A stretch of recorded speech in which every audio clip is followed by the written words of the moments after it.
Amazing evening, Nigerians. Thank you so much for joining us and welcome to Update with Precious. Another beautiful day to bring on an update of all the things that happen for inside Nigeria. It always sweet my belly to bring on an update of martyred them with the shell for our country, Nigeria. So things they hot forward for inside the country because right now the United States of America don't they threaten. So you see all the people where they cause bad belly, where they sponsor terrorism, and those where they support them to make sure say Christians where the US say they like too much and they love, they suffer for Nigeria. Say we they come for now. We're coming for you. As a matter of fact, the United States they talk say they don't send troop of 200 men, 200 men troop to come Nigeria to come teach our military how to combat terrorists, how to fight terrorists. But you know, so the last time when we hear about this news, our Nigerian military don't respond. Talk say no foreign military on ground for Nigeria. But US again don't talk them again. Say they don't send people 200 of them to come teach us how to combat terrorism. I don't know whether the defense headquarters will still deny that again. But what's most interesting about what's going on? The US don't talk say they no go just name people where be say they sponsor terrorism. For inside the new act where be say they enact a law where be say they enact for to punish people where they kill Nigerian Christians. Now they not talk say they would just not only would they just name the terrorism financiers, they go name shame them and then speak with their partners and counterparts across the world to execute the punishment, like freezing their assets, seizing their properties, and all of those things. And way they say they could do them. They name they name UK, France as some of the members, then we be say they go arrange it to establish that. So this don't become a very big deal. Did I also tell you that Erufai don't talk, say they feel arrest him anytime? In fact, as a matter of fact, he said he's on his way back to Nigeria. Make I even talk about it. Talk about me. Say I could be arrested anytime. However, I am on my way back to Nigeria. I'm on my way back to Nigeria because of waiting. Say in call Akpabio. Waiting be that thing when call himself. Oh, I come. I go play the video for that. Well, welcome to today's show. Barrister Manki Tenan Aduba Barry joins us on the show this evening. But make I just give you a few more headlines of things that they share for inside Nigeria very, very quickly. I did tell you if you didn't enjoy my last live, that is about an hour ago. Please kindly do well to go join it because Nigeria don't give out all the headlines of everything where they happen for inside Nigeria. But at the meantime, make I quickly just bring you up to speed. US moves to sanction Kwankwaso others over religious freedom violations in Nigeria. People say, okay, maybe not because of saying that him bring out so now under in administration where Sharia law come or they implemented for Kano State. US Congress proposes visa ban, asset freeze against Kwankwaso, Miyetti, and Fulani groups for promoting massacre of Christians in Nigeria. But that's not also all, because US deploys 200 troops to Nigerian military. US deploys 200 troops to train Nigerian military. That one follow for the conversation the way we say they grant this evening. But make I just bring you up to speed with other matter the way we say the shell this evening. Terrorists kidnap police inspector, 4 others in a do raid that they conducted. Demand 100 million naira ransom. Terrorists kidnap police inspector, 4 others in Edo raid, demand 100 million naira ransom. And Tinubu has brought shame to our country, Nigeria. Welcome final ultimatum to FBI DEA mandating release of Tinubu's narcotics deal. So Tinubu has brought shame to our country, Nigeria. Nigerians welcome final ultimatum given to FBI DEA mandating release of Tinubu's narcotics files or documents, according to the story where we say just come out. But I could just see some other of this matter than we say the shell where we will put them out for inside very, very quickly. Real-time result transmission possible. INEC should partner Starlink with Senate approval. 1.01 trillion 2026 budget can afford it. Natasha Akpoti Doang, now in the top this one. I could be arrested at any time. Nasir El-Rufai, now in the top this one. And then very quickly, Tinubu unlikely to sign amended electoral act with electronic transmission of poll results alone. Sunday diary na dey talk am. Sunday diary person where they talk person media aid to President Tinubu don't talk say if they put only electronic transmission of results, say Tinubu no go sign am. He's unlikely to sign it. Now waiting did they try talk now untold story of what happened between Makinde Atiku during meeting with IBB Fayose. It don't blow her today. Expose waiting go on between Makinde and Atiku when they go see IBB, and that secret now part of waiting I also letting her know for inside this conversation what would they get today. And let's see. Yes, other issues will be say they grant NS ITF Managing Director Falaye accused of diverting funds to sponsor Lagos governorship ambition of Tinubu's ally as EFCC probe drags. EFCC probe the drag over the matter. Or your Governor Makinde agrees to join ADC if Atiku does what, I go let you know. This is according to waiting Oga Makinde the talk. Oga Fayoshe the talk. Nigeria congratulates Iran on Islamic Revolution anniversary, reaffirms bilateral ties. Did you hear that? Nigeria congratulates Iran on Islamic Revolution anniversary, reaffirms bilateral ties. And then very quickly, yeah, that's about this conversation we're going to get this evening. Thank you so much for joining us. Joining us inside the studio, now Barrister Manke Tena Adubabari. Good evening, Sam. Thank you so much for joining us. Welcome to the show. Thank you. Hello, everyone there. How are you today, sir? Let's start. I'm good. I'm good. How is the country Nigeria treating you? Well, I am ashamed of members of my profession. I'm deeply ashamed of lawyers in Nigeria. And I think that was last week. I called out on Nigerians to take up Nigerian lawyers in the light of the confusion we are causing. The crisis in Rivers State today is caused by a lawyer. You said so. You have said this for the opt-in time, and I like the way you keep emphasizing on it and hammering on your profession. I'm so ashamed. I am so ashamed. So ashamed. You also notice that the person that is in the eye of the storm, Rabiu, is also a lawyer. Ew. And that is too shameful. You know where the audacity of Rabiu is coming from? No, sir. The audacity of Rabiu is coming from the fact that, and I want to say this as a warning shot to Nigerians, forthwith, we should never allow anything to slide on. What we are convinced about, we should rise up against these ruiners immediately, like this electoral stuff. Okay? If Nigerians stand up, they will have no alternative. You notice what happened in Rivers State. There is no way Tinubu would have succeeded in imposing state of emergency in Rivers State. The provision of the law states that if the president takes any step by declaring state of emergency, that to validate it, it must be done through two-thirds majority. Did you get that? Yes, sir. Rabiu, a lawyer, trampled on the clear provision of the Constitution by converting two-thirds majority into voice vote. That was the strangest thing that happened. And what so many people do not understand, Precious, permit me to tell you that Nigeria effectively is an Islamic state. Hey. Did you get that? How, sir? Now, in law, there's what we call de facto and there's what we call de jure. When you talk about de facto, that is what, in fact, is the case. Perhaps, in fact, I have predicted a long time ago that they will use voice vote to declare Nigeria an Islamic state originally. You see what happened in Rivers State? That was pure Islamic demonstration or enforcement of Islamic principles. It's neither democracy nor rule of law. What happened in Rivers State? When Rabiu converted two-thirds majority as prescribed by the Constitution into voice votes, and because he got away with it, Nigerians were just watching. Do you know why Bola Tinubu was smuggled into office? Did you know what the intellectual called professor of law, the professor of history, Mahmoud, who declared President Tinubu, who imposed Tinubu on us, and then declared that whoever is dissatisfied should go to court. There is this East African adage that says when a thief tells you to go to court, you know that his brother is most likely a judge. He's a sitting judge. When a thief tells you to go to court. So that is the situation that we find ourselves. I'm very happy that Nigerian, for once, we are waking up to it.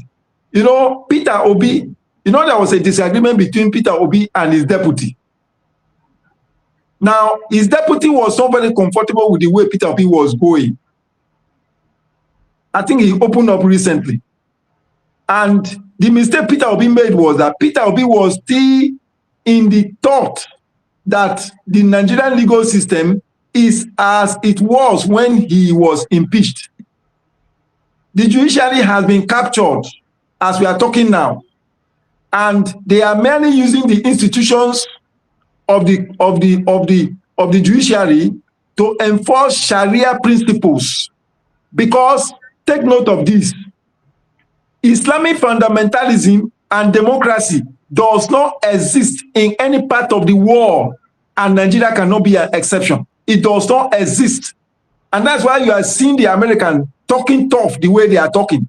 And mind you, they are going to scrap all the states that have Sharia. That is the only way out. Okay, sir. But before we get straight to that conversation, you know, so we come to that matter, because now you go tell us the crop. But I want, you know, as I will report people to you, as I make a report the women of Onhafia to you this evening, because I don't like what they do. How can women of Onhafia, where I don't know, women in Abia State, they sing one kind of song where they sing about Ojo Zokalo, the former. What is the song? They say, I don't know what they talk of the song, but they say make death kill them.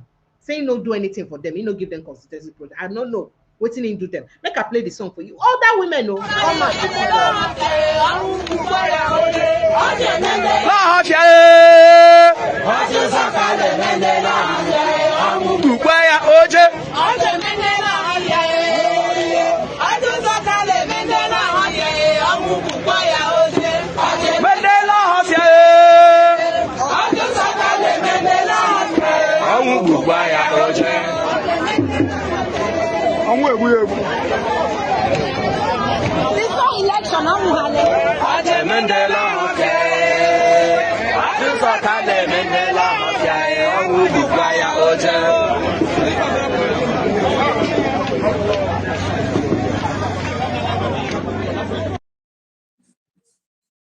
One of the women even had to echo it and say, before election, he don't die. Is this not? I wanted to say treasonable. Sorry, it's against one man, not the country. So how can they be doing this to the? Remember that Ojo Zokalo was one of those in 2018, I think 2022, that came out to say that he votes no for electronic transmission of results because in his constituency there is no light, there's no network. So he cannot. And people they blame him, say no development, no cause, no nothing for them. And this person was saying he go take over from Alex Oti. Say, they tell Alex to make it ready. How can they do this to a sitting senator? I thought to report them to you, sir. Is this good? Well, have you heard about women riot? Of course. Where did that thing happen? In Abia State. In today's Abia State. But then in Nigeria. Okay. Perhaps these are the descendants of the Aba women.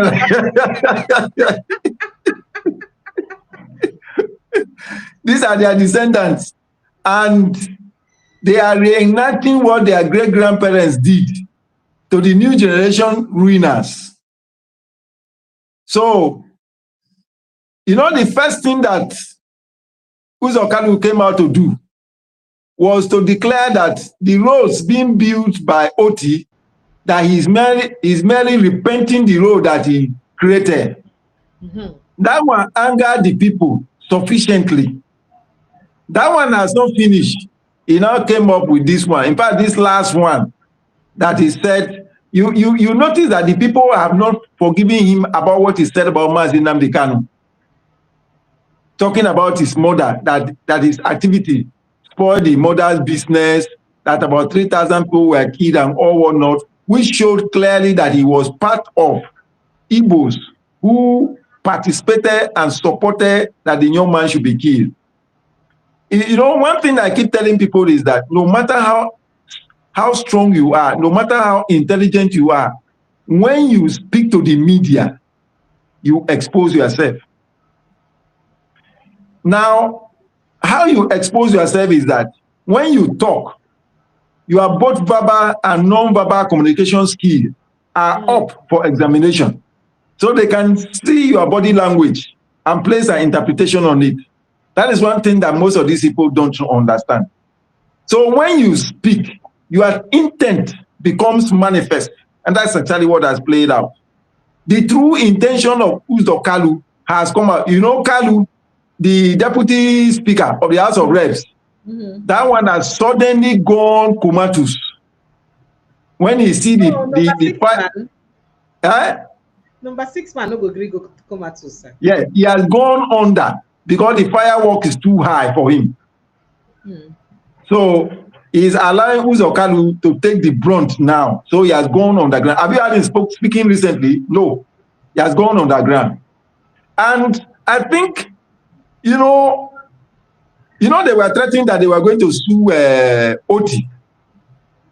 And let me say something to you. I am thinking that there is something satanic that they did and kept in that government house. That whoever comes and take over, we come under that spell. Yes. I am thinking so. It's just like the way Britain jumped up to support these terrorists in Nigeria. Mark what I'm telling you today. It will be exposed that the oil and gas declaration in Nigeria is underdeclared. Britain knows the truth of what is happening in this country. And when America succeeds, Britain is going to be threatened.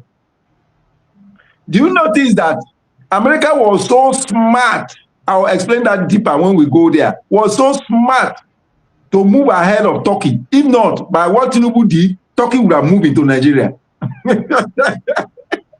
So this is a reenactment. Our leaders should know that it is not going to be business as usual.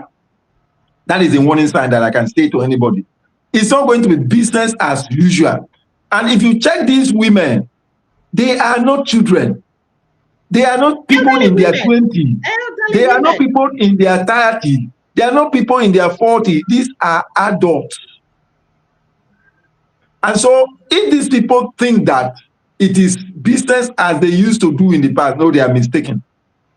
Things are going to change. For me, I wish I were in Abuja. You know, when they did a good governance protest, I went out in Port Harcourt here. I went out. We saw all the rubbish that happened here. And I am finding a warning shot. You see what Wike is doing here in Rivers State. He's not reading the handwriting on the wall at all. Because with the consciousness that is happening, he is not even reading the international template. If you look at what America is doing, some of these people should have been smart enough to know that with the way things are going, that the Americans are going to put their feet on the ground for 2027 election. Just watch out. We're still coming to that, but let me also report somebody else to you. So somebody else had the mind to call a whole Senate president a scumbag. And after calling him the scumbag, now he said that he may likely be arrested for the way he lambasted them. That is speaking about. It's unfortunate I have not been able to return to Nigeria before today. I would have joined Mr. Peter Obi and other party leaders in protesting to the National Assembly to restore the real-time and mandatory transmission of results from the polling unit. It is the only way we can stop the manipulation that goes on in the collation centers. That is where the real rigging takes place. Rigging doesn't take place in the polling unit. It is in the collation centers. And this provision, which has been passed by the House of Representatives, but sadly being frustrated by the Senate, would have improved the quality of our elections. But we all know why the ruling party and the sitting government doesn't want that, because they know they can't win the elections. And the only way they have a fighting chance is to be able to manipulate the results after people have voted. So I would have joined them if I was in Abuja. I would have joined them. I would have been with Mr. Peter Obi. Well, I think the conference committee will make its recommendations first. I am confident, looking at the composition of the conference committee and the integrity of a majority of its members, they will recommend the restoration of the provision for the real-time transmission of results from the polling unit. So I think the conference committee will resolve this in favor of the people of Nigeria, because this is about the people of Nigeria. It's really not about elections or about APC or ADC or any other party. It's about giving Nigerians the opportunity to vote for whom they want, and that result should not be subject to any manipulation. So I am confident that the conference committee will recommend restoration. Now it is up to the Senate, well, particularly the Senate president, because I think majority of the senators also want the same. The majority of the senators are gentlemen. They want Nigeria to move forward. They are distinguished former governors, former ministers, and former representatives. They are distinguished people that want to see Nigeria make progress. And I think the Senate will overwhelmingly outvote their presiding officer. Because let's be clear, it is not the Senate here that's the problem. Akpabio, who is a scumbag by every definition, is the problem. And Akpabio is nothing but Asuaju's lapdog. That's what's going on. And the senators will have to come together and protest and prevent that from happening when they reconvene. But Mr. Akpabio himself will also protest on the use of your choice of word to describe him. He may have his issues, but certainly it's good to stay within the limits in terms of describing maybe distinguished people like him, don't you think? I do not consider him distinguished. We've known each other since the 90s. He knows how far we've been through, and I think I'm qualified to call him a scumbag, and he knows why. Yes, what I said is absolutely right, and my sense is that when the National Assembly overrides Akpabio and includes this provision, the president may withhold assent, in which case it will come back to the National Assembly for them to exercise their two-thirds override, to override his veto. I think that will happen because I think the voice of Nigerians is very loud and clear as far as the National Assembly members are concerned. And for their own self-preservation, they must preserve this provision for the real-time transmission of results from the polling unit using electronic means. It's for their own survival. It's for the survival of this democracy.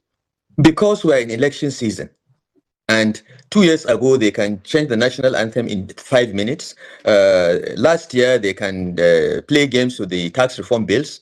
But now they know that 2026 is the year of preparing for elections. It is the year that candidates will emerge, and Nigerians are watching, and Nigerians are angry, and Nigerians will punish them if they go the way that Akpabio and Tinubu want. This is my hope.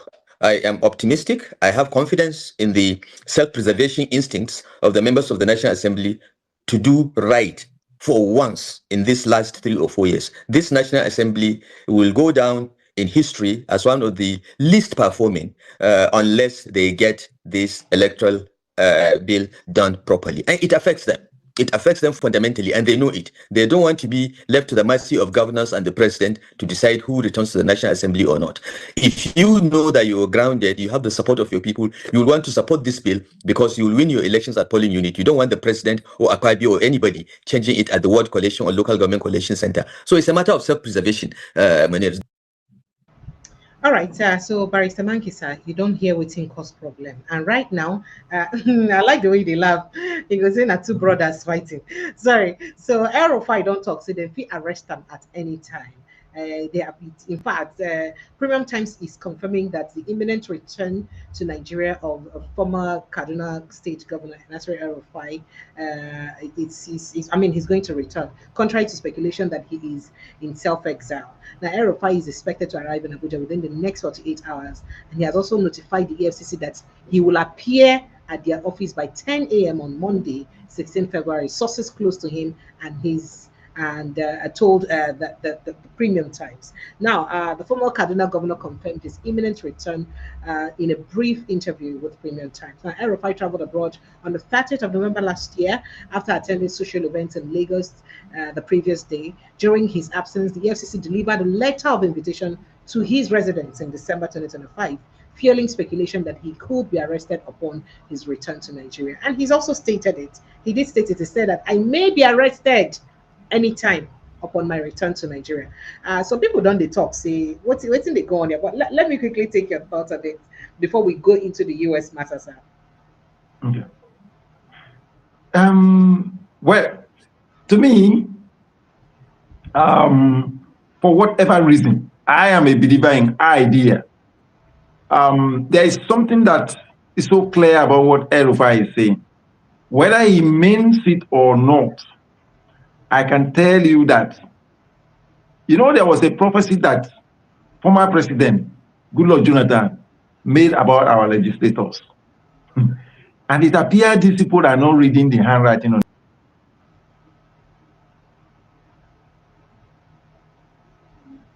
Oh, no, not a good time to have this network issue. Not a good time at all. Not a good time at all. Very good. Go ahead, sir.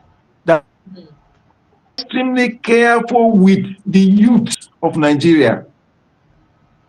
I think that thing happened in Togo also, wherein the youth overran the National Assembly, even chased the president out.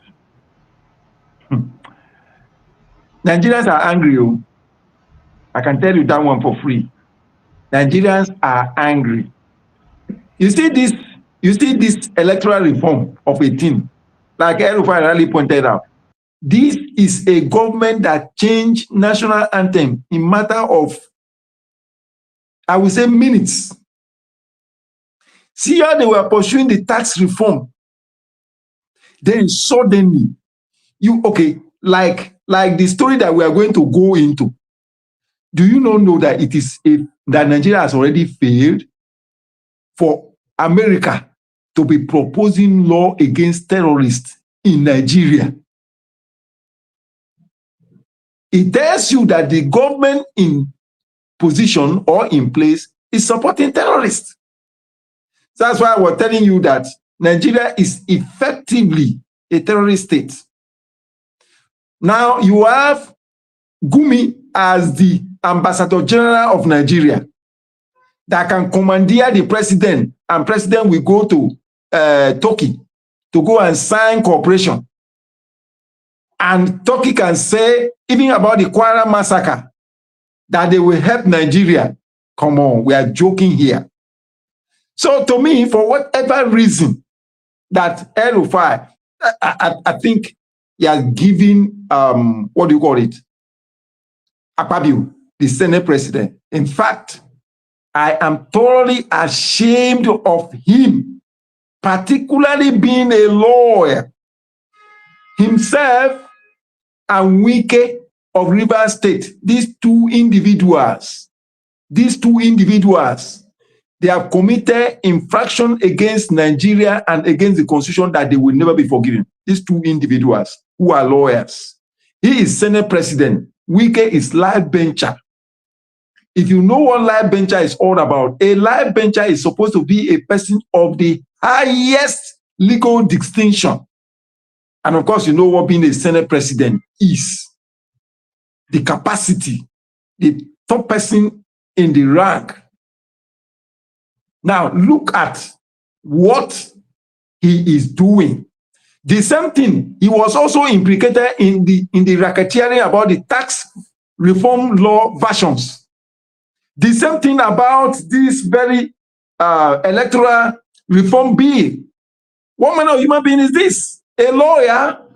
Then something is wrong. You know, they say in my place that when there is sacrifice and vulture refuse to show up, you know that something is wrong in the spiritual realm. If this is the role that lawyers are now playing, then something is fundamentally wrong.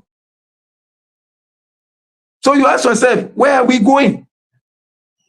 You know, as far as I'm concerned, I don't have any faith. In fact, I have called on people like Peter Obi and made a suggestion to them. My suggestion has been that let's forget about 2027 and pursue the concept of referendum in Nigeria. Let's decide. Because the foundation of my argument is that there is nowhere in the world where Islamic fundamentalism, which the government is evidently backing, and democracy ever work together. And Nigeria cannot be an exception. That's been my argument. So I think El-Rufai has said it all.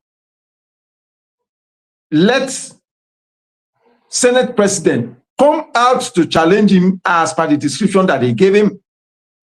Because everything about Rabiu, he has exhumed and represent clearly this.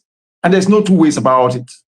So to me, whether he's arrested or not, do you know why they arrested the former Attorney General? That's Malami. Malami as Attorney General. Do you know that Malami was behind the extraordinary rendition of Magnitsky Kano from Kenya? You know that? When they brought Magnitsky Kano to Nigeria. Sorry? Yes, we do know that, but the federal government is saying that the reason, one of the things where they hold and gonna say why Ingo know about the people who finance terrorism and refuse to prosecute them. No, leave that matter. The real reason why they arrested the man, let me explain to you if you don't know. The real reason why they arrested the man is that the stolen money, the amount of wealth that he has stolen, he refused to bring it into APC. You know, a long time ago, I've been saying that APC is an Islamic party.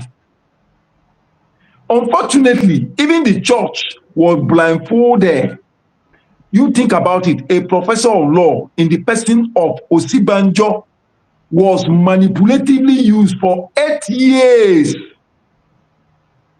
and he could not resign because the church was penetrated through people like the wife of Tinubu, who I insist is not a Christian. That woman is not a Christian. No, sir. No, she was just a conduit. She was just a conduit pipe. Listen now. She was just a conduit pipe through Redeemed Church to get information from the church and pass to the husband, who is an Islamic supporter. Because forget about all this falling that the president is doing at Turkey. They are just deception. They are part of Turkey. Watch any policy that this government has brought on board that is working. They are all deception. And that's the principle of Turkey. Islam permits that you can deceive your followers. So that's exactly what Tinubu is doing. Tinubu is a deceiver. I told you last time on the live broadcast that Tinubu, when he became governor of Lagos State, claimed that he attended Ibadan High School. He claimed that he attended Chicago University. Now that he became president, there are issues you cannot change about yourself. You can't change your sex. The school you attended, where you did your primary school, you cannot change it. Where you did your secondary school, you cannot change it. The university you attended, you cannot change it. There are things you cannot change. When he became president, he changed the high school he attended. From Ibadan, he now said he attended Lagos High School. From Chicago University, he now said he attended Chicago State University. What manner of human being is that? This is who he is. So, what? Can you give what you don't have? No. The man is a complete fraud. And the most painful aspect of it was his validation by the Supreme Court.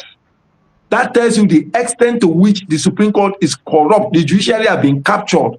So judiciary now is part of the mandate. That's why at the Judicial Council meeting, they can sing on your mandate we shall stand. It's madness. So what are we talking about? So that is who we are. That is who the president is. So what can he say? The only reason why they arrested Malami, let me mention something about Malami to you. There was a judgment I published, and I used it to challenge him when he was in office. Do you know that there is an extant law against open grazing in Nigeria? It was delivered by Justice Tonsin Olawale of Abeokuta Division in 1969. The matter started in 1966 and ended in 1969. And the judgment was against open grazing. That judgment was never appealed. I asked Malami, if this judgment were in favor of the Fulanis, would he not have carried it or published it internationally and said that there is a law that supports open grazing? Why is he not implementing it? Now, he was the person who organized and went to arrest Magnitsky Kano. In fact, he was the person who went to court and used the court to declare IPOB a terrorist group. He was the one who organized the extraordinary rendition of Magnitsky Kano, as if Nigeria is not a member of the international community that knows about extraordinary rendition. He was jumping from one platform to another in Nigeria, rejoicing that they have captured Magnitsky Kano after they declared IPOB a terrorist group earlier on. All the terrorist groups that were operating in Nigeria, he never declared one a terrorist group. The most painful aspect that pained APC was that all this money that he stole, he should have brought it into APC. If he joined APC, if somebody they would say that if they call you now to bring evidence to all of this, now that it was indeed because he stole money that they arrested him, and that the president's wife is really not a pastor and all that, would you be able to prove it?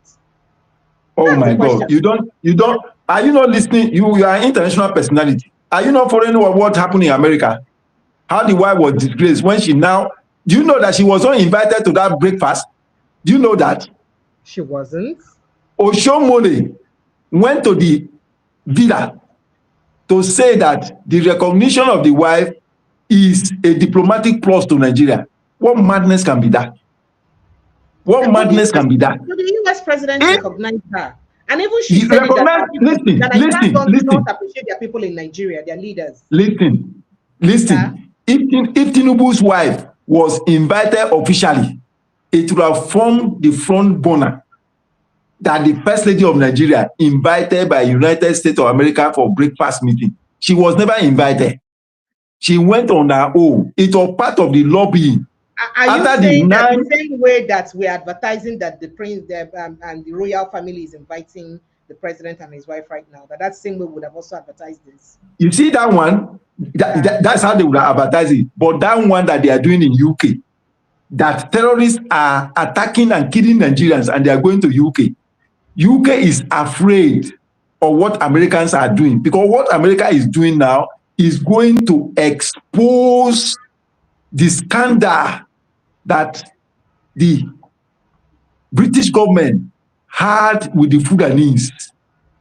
You know, there's an agreement which Magnitsky Kano has exposed. That is part of the reason why they don't want to release him. Do you know what saved the life of Magnitsky Kano? What saved the life of Magnitsky Kano was God making it possible that before his sentencing, Nigeria has already been designated a country of particular concern. You know, before his conviction, that was what was the front burner. So Nigeria was battling to see how he can save his state diplomatically. That's why they gave him life sentence. If not, the plan was to give him death penalty and hang him immediately, like they did to Kenta. That was the plan. And Tinubu's wife came up that time that it was because of her intervention that they gave the guy life sentence as against death penalty. Have you heard of Tinubu's wife going to visit any of the massacre sites or expressing a statement about it? No. These people... No, but she has given them money. She don't release money before to IDP camps. How much money? How about moving them to their homes? Money. How about moving them to their homes? Giving them money in the IDP camp is in support of the terrorist agenda. Your home, where you were born, your ancestral home, people came to evict you from there and put you in IDP camp, and they occupied that place, rename it, and are staying there, and government is aware, and government is doing nothing about it. Yeah, but remember that this particular incident or this situation or scenario precedes this administration. Not this administration. Leave that thing. Government is a continuum. Okay, now, when Oti took over from the misery that Uzo Kalu, Ekpeazu, and Oji Kalu imposed on Abia State, is Oti going to complain that they misled the state? You took over responsibility. You have to do the needful. That is what governance is all about. That's why we remain eternally grateful to that professor that gave us the light, Nena Oti. Wherever the gospel of democracy in Nigeria is preached, she cannot be forgotten. She is a light, a beacon of hope, just like the lighthouse gives direction to the, troubled ship on the high sea in the night or in the storm. That is how that woman has shown that not all professors are losers, are academic losers. She's a hope, both to the academia and to womanhood. That's it. All right, sir. So let's quickly face Malami's case. So you're saying Malami's case, like I mentioned to you, maybe because of saying he no agree punish people with finance terrorism, he no agree releasing them, he no agree punish them. Now because of saying money, now he make. It's not necessarily that. Is because he declared that he wants to be the governor of his state. They are all aware of the money. See, has anybody been able to, if we were in UK, Wike would have been suspended a long time ago.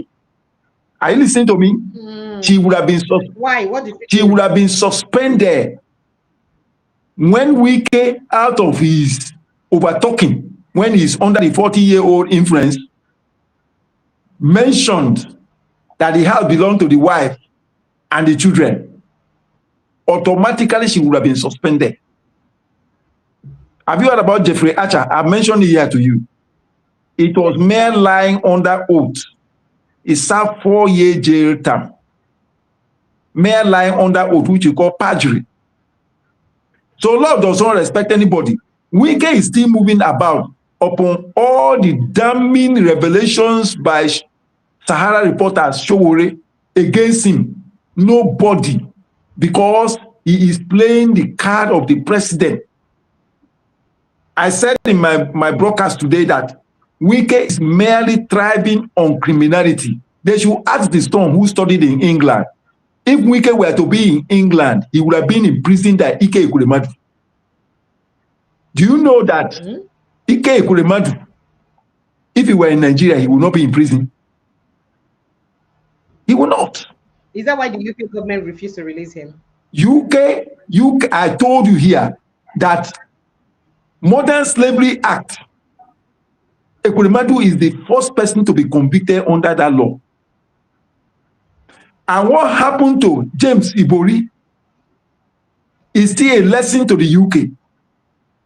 The moment they accede to the request of Nigeria, shameless Attorney General who led delegation to UK, that they want to take Ekwuremadu to come and continue his jail term in Nigeria, they know that upon landing at the airport, Nnamdi Azikiwe Airport, they will organize a cruise for him. And from there, he will walk to his house, and that will be the end. And nothing will happen. Do you know that Gumi is supposed to continue his prison term in Nigeria? Goodluck Jonathan was forced to intervene into his matter when he from Saudi Arabia. That's why after several years, Gumi thought that Saudi Arabia don't keep record. They keep record. As he arrived at Saudi Arabia, they bundled him and deported him back to Nigeria. Saudi Arabia has zero tolerance for terrorists, has zero tolerance for Islamic fundamentalism, because they know that they will destroy their system. Even Egypt here had declared its Muslim Brotherhood a terrorist group.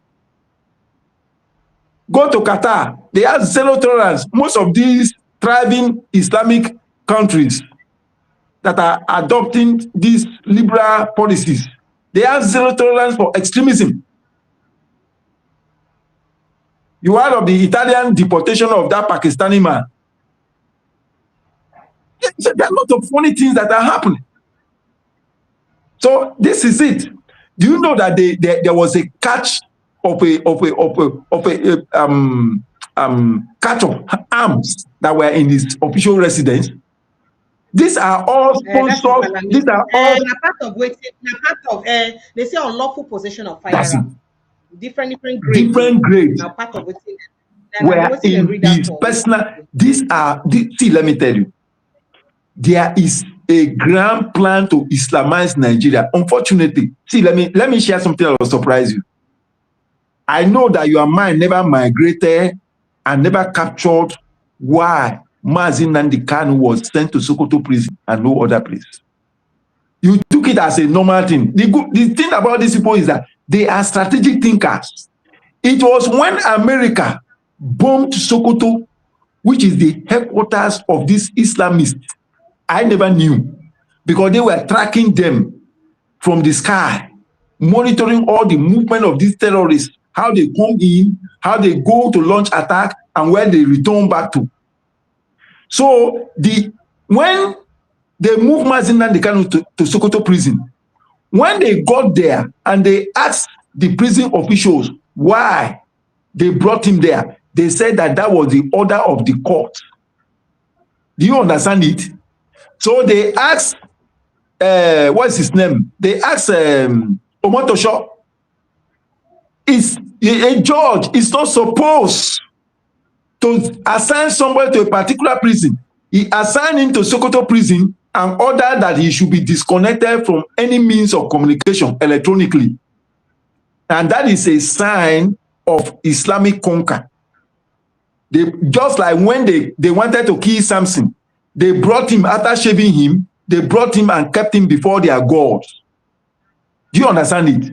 That's exactly what they have done. What they did to Mazi Nnamdi Kanu in the spiritual realm reflects capture of liberation of those who are struggling to liberate themselves from Islamic fundamentalism in Nigeria. So they kept him in the, Sokoto Caliphate, their headquarters.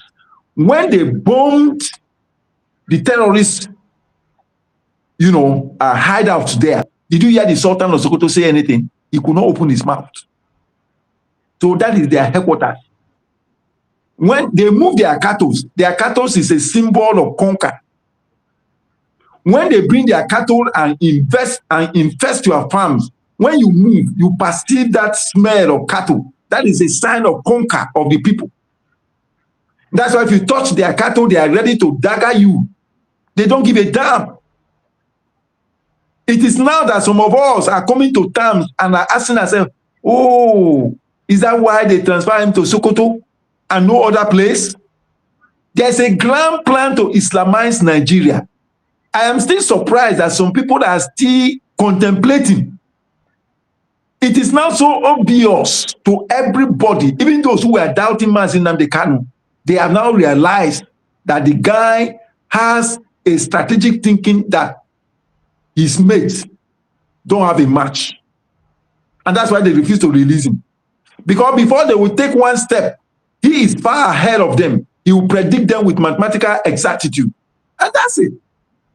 All right, sir. So let's quickly take a look at this whole issue with the United States and about terrorism, financing, terrorism, Christian genocide, and all of that. So the US don't bring out this law we say they bring out now. Congressman Riley Moore posted it on his social media handle. Let me even see if I can get it very quickly. So he did post it earlier today where he spoke about it, and he even retweeted it, and they listed quite a number of names of Nigerians for inside the matter where we say them plan to, all the attacks we don't happen, and then the groups and where they intend to designate. Now they mentioned Miyetti Allah Cattle Breeders Association, they mentioned Miyetti Allah Cattle Horrors, they mentioned quite a number of groups where they say follow for people where we say they go prescribe and deal with for their role where they don't play for Christian genocide for inside Nigeria. Now, this one they contain for inside a new law where we say Congressman Riley Moore and Chris Smith. Now, them co-sponsor and with another congressman. There are three of them. They're all Republican congressmen. And then sponsor this bill. And I think they tagged the bill. Let me quickly get the name. That is let me quickly get the name of the bill. So they said the bill shall be named. The bill is to acquire a comprehensive request on United States effort to address religious persecution and mass atrocities in Nigeria. And the name and the act may be cited as the Nigeria Religious Freedom and Accountability Act 2026. Now, for inside this bill, they talk, say a lot of people then could be designated. They look at designating Fulani militia group Fulani group as a top international terrorist organization, international terrorists. And they also look at MACBAN, Miyetti Allah Cattle Breeders, and Miyetti Allah Cattle Horrors. But what's in shock a lot of people now, the citing of Rabiu Musa Kwankwaso name for inside the list. And people now said, what did he really do wrong?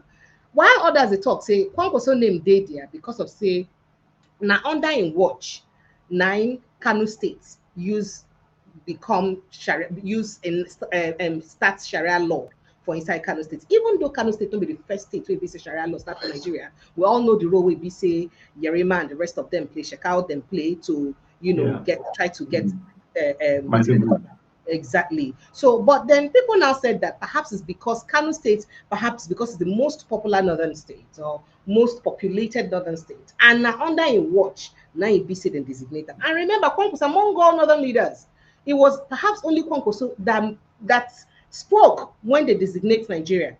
That time where Trump saying will come guns are blazing. Remember what he said. And remember that one congressman quickly also jump on and say, if everybody they talk, okay, you're not supposed to talk. Not be you under your watch, you wanna start the column, wanna start Sharia law for inside Nigeria, Kano State. And the US has always spoken about this Sharia law like it's one abomination. They keep saying that Sharia law should never have a place in Nigeria as a secular state. Say it no get any business for Nigeria. So this one, what did they do like this? You know, the pain where a lot of people get. I said they even mentioned a whole Fulani ethnic group, Fulani groups, like they mentioned them. So people now said, is this not a discrimination against an ethnic group? Is this supposed to be? I mean, the activities of a few ethnic group is not supposed to affect everyone from that ethnic group. Now, here now the post where we say Riley Moore make we put that talk inside. And Nigerians don't they complain about this bitterly. In fact, let me even show you. I don't know if I have that video that he did. Let me see if I can show you the video. There was a video that he spoke about where he did talk with yes, I have it here. Where he did talk with oh dear, I don't know if I can get it. So he was talking about it with Fox News, where he explained what they don't do, how far they don't go, and what they don't achieve. And shockingly, he mentioned say over 300 people, 300 people now don't die so far for inside Nigeria, and that it is unacceptable, and they cannot fold their hands and continue to allow that to happen in Nigeria. So this one don't, you know, it don't cause a lot of reaction. People don't they talk about people they worry because, in fact, let me let you chime in on it. I'm trying to get that video so that I'll play it for you, so for you to have a perspective. Let me see if I can get it immediately so that if you get a perspective to the conversation I'm waiting in talk. Let me see. This is what Congressman Riley Moore said while he was speaking about the conversation around the killings in Nigeria and the laws that he's enacted, and the fact that they've also sent about 200 man troop to Nigeria to use tackle this issue around to teach our military how to combat the militia groups or the terrorists generally, as they call them. So this is a very worrisome development. And the bill also chronicles all the attacks that don't happen for Nigeria, that between 2019 and 2025, that between 50,000 to 125,000 Christians have been killed. That's what they mentioned. And they said about 19,000 churches have been razed, burnt down, or attacked by Islamic extremists. They don't fail to mention them that they are Islamic extremists. And he also did acknowledge that Muslims are also dying in Nigeria, but that they are the Muslims who do not, you know, when no grief for the extremist views of the terrorists. They send at them, they die. And this, it causes a lot of wahala, because if they go truly punish them, just like they say they go punish them, and they will work with their international counterparts like UK, US, UK, France, and other European countries to met out the punishment. What does that mean for a lot of big people with their name go there inside this list? On the ground have described what's happening in the Middle Belt in the north of Nigeria right now in the last 10 days as a bloodbath. Potentially as many as 300 have been killed throughout that region of Nigeria. We've had this priest who has been kidnapped as well with 10 of his parishioners. 3 of them were killed in one of the states of Nigeria, where we had about 150 people killed. And I will point out, a lot of those were Muslims, actually, that were refusing to submit to Sharia law and were trying to follow the Constitution of Nigeria. They were killed, but amongst those were also Christians, and they were burned inside of a church. They set it on fire. So it's just wanton death and murder and destruction that continues. But working with the administration, we are making steps in the right direction to address this persecution. The president is very singularly focused on addressing this. We now have special forces in Nigeria in a non-combative manner. They're there assisting the Nigerians. We have just signed a security cooperation roadmap with the Nigerian government and their military to continue to work on this. And we have also conditioned their security assistance in the last state foreign operations bill and appropriations that was just signed into law by President Trump. Yeah, this is a lot of movement. You were talking about that one area, and residents told Reuters the attackers that hit their village were jihadists. In fact, these Islamic radical jihadists are what are being pointed to. You and I have talked about them before. They had been preaching inside their village, urging the locals to abandon Nigeria's state and their religion, Christianity, and adopt Sharia rule. When the villagers refused, the militants opened fire on them. So you're right, it's not just the people who are already Christians, it's those who might be open to helping Christians at this point. And I know that Nigeria's president, Tinubu, has said that they've deployed an army battalion to some of these areas. Are we making enough difference to where he's going to take some real action now? Yes, but one of those actions that he needs to take, and he has said, he stated this publicly just when he was, prior to being president, was in the Senate, or governor rather, is that he wanted to see a federalized police force, which is absolutely something that has to happen. Each state has to have the ability to secure their own people. Right now, you just have the police force in Abuja. It's a national police force. We need to arm the different police forces of the states throughout Nigeria to be able to protect the Christians that are being martyred throughout this country and provide security in a country that is facing massive insecurity challenges because of this centralized control right now that's been taking place. Well, look, Congressman Moore, I know you've been all right, all sir. over this. So you don't hear what's in freedom the is talk. something One of the that we most stand painful for in things this of the country. thing when you talk now, the fact say now then get to even encourage President Tinubu say one of the things he get to do now to decentralize the security outfits for Nigeria. That is the aspect of state policing, so that the individual state police then go feel they properly equipped to feel help fight terrorism for inside their country. So make I take your thought on all of these things really happen, sir. Now, I want you to let me take you back. Okay, sir. Is there anything you can point to that President Tinubu promised during his campaign, other than he was going to continue from where we stopped? No, there was a time he said he would widen the tax nets. You said what? There was a time he said he would widen the tax nets and he would bring a lot of people into the tax nets. Fine. If he's widening the tax net, he has done that. What other thing did he promise? He said he was going to continue from where Buhari stopped.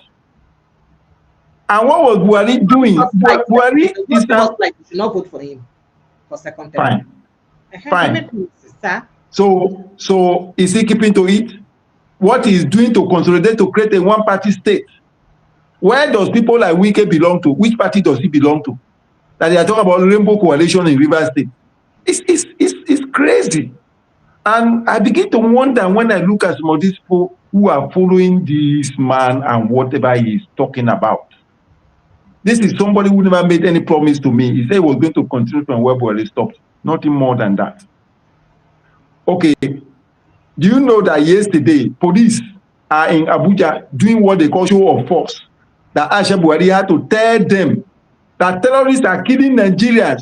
Do you know that in this community in Kwara State, they start from dusk to dawn and no security personnel showed up?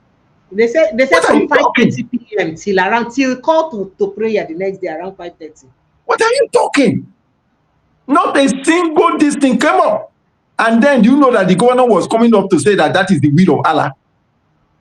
Yes, that as Muslims. Come on, it's madness. As far as I'm concerned, it's pure madness. And Tinubu is jumping from one country to another, just going on foreign trip to do what? To do what? Do you need to go and solicit for invest like Peter Obi will ask? Say if you are invited to come and invest in Afghanistan, will you go? It sounds like a joke, but it's a serious matter. If you, Precious, you are here, they ask you to come and invest in Afghanistan, will you go? Sir? I'm asking you now, will you go to Afghanistan? My leg go reach grand. My leg no go there for grand for Afghanistan, sir. So this is the truth about it. Now, there are things the government can deceive people about. There are things they cannot deceive people about. That's what we call body language. By the body language of President Tinubu, he entered into an alliance with these terrorists. It's clear. You know, how can somebody like Gumi be the, what do you call it? I call him Ambassador General to Nigeria, a terrorist. And he's speaking with audacious impunity. And whatever he says, that's what is happening. After that Christmas Day bombing, Gumi came up and told Nigeria to. That's why I thank President Trump. Because Trump was so smart. You know, at the command of Gumi, Tinubu went to Turkey to go and sign the security cooperation with Turkey. And America was very smart enough by moving in their troops. If not, the next thing that would have happened, Turkey would have moved into Nigeria. That's exactly what they would have done. And once they come in and take over, it would have been difficult for America to move in. That's why America quickly moved in. Very smart. And everybody must congratulate Trump for that swift action. How can Gumi, an avowed terrorist, be the person giving direction to Nigeria as to what to be done next? You read this evening that Nigeria is congratulating the terrorists in Iran. We see what is happening in Nigeria. Iran this thing now.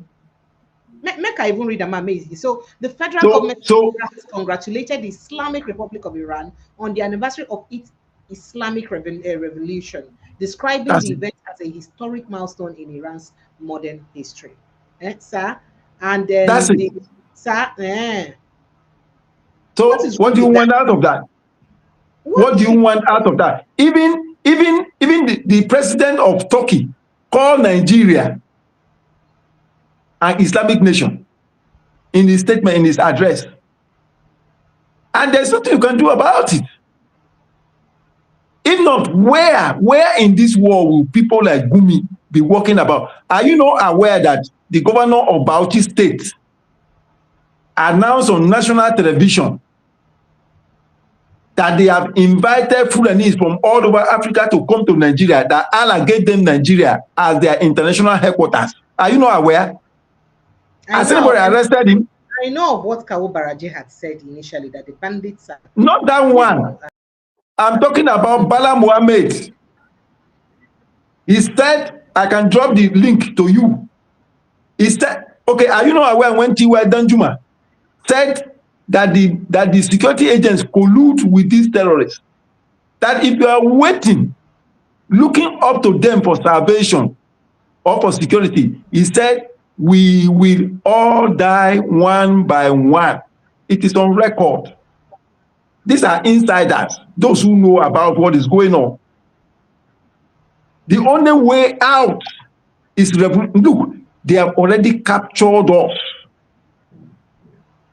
When I knew that things were bad was when the previous administration, I said, Adeshino announced that it is better for Nigerians to abandon their ancestral home rather than being killed.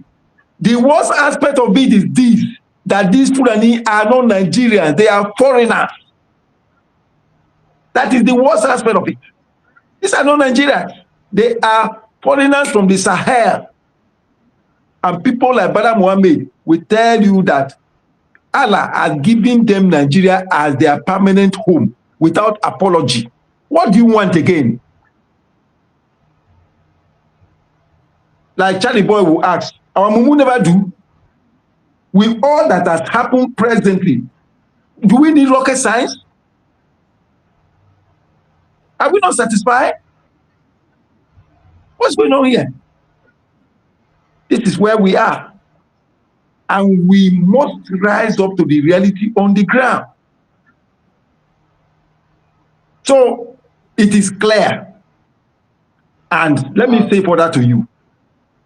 That's why when I hear people talking about sovereignty, I told them sovereignty, my foot. Look at what the National Assembly of Nigeria is pursuing.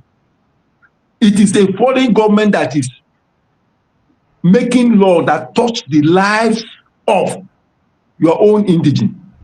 Have you not been following this guy, Alex Babia, who came, that missionary who came to the Middle Belt?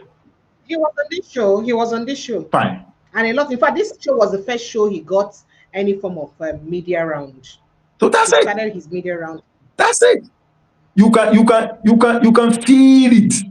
That is, you are hearing from somebody who has been on the ground. He can speak with audacious. It's not impunity. He's speaking with audacity, telling you what is on the ground. He spoke eloquently about these Fulani terrorists and their operation. And the government is behind them. Did you know here, New Rubadu? It is New Rubadu that facilitated that $9 million for lobbyists.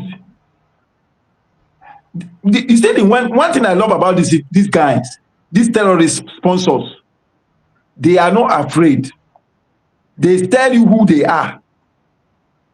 Are you not aware that UAE gave Buhari administration the names of 40 Nigerians then who were identified as sponsors of terrorism in Nigeria? What did they do with it? Which is what we made reference to under Malami. But that's why Malami is being held. That's one of the reasons that, you know, the charges against. Okay, how about the arms that were found in his place? Okay, how about the fact that he facilitated the violation of international law, which is extraordinary rendition, that have disgraced Nigeria sufficiently? Okay, so sir, now are you saying that the US intervention is a welcome development? How possible it would be for them to prescribe a whole ethnic group, Fulani ethnic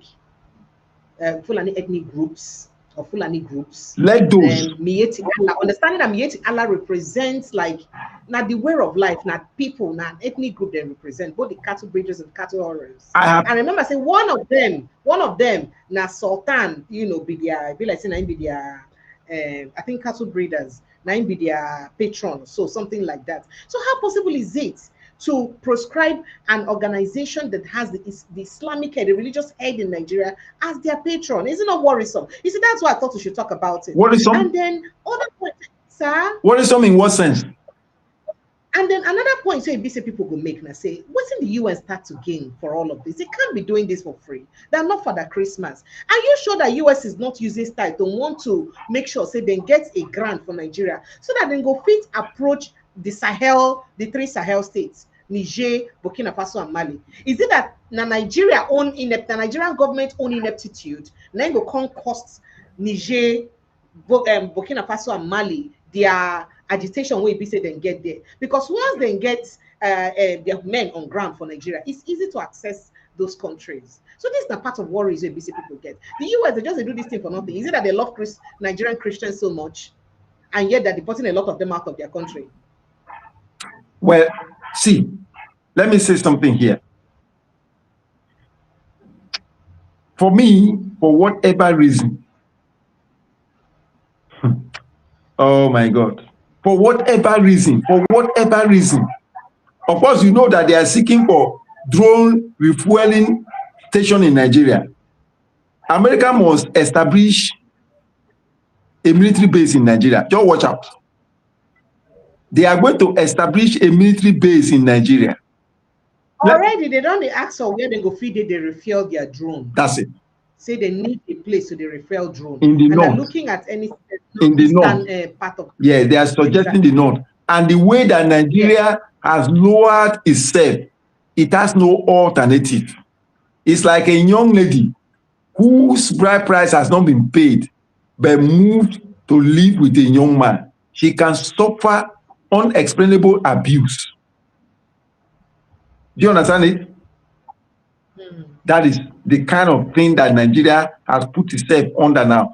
All these things, all this thing is flowing from the fact that there is a hidden underlying agreement that President Tinubu entered into with these terrorists. The hope of 2027 election or the election by Tinubu is for these terrorists to have taken over the country. You see the spate of killing that is going on. By 2027, they would have killed to the extent that Nigerians cannot come out to challenge anybody. They would have killed to the extent that Nigerians cannot come out to challenge anybody.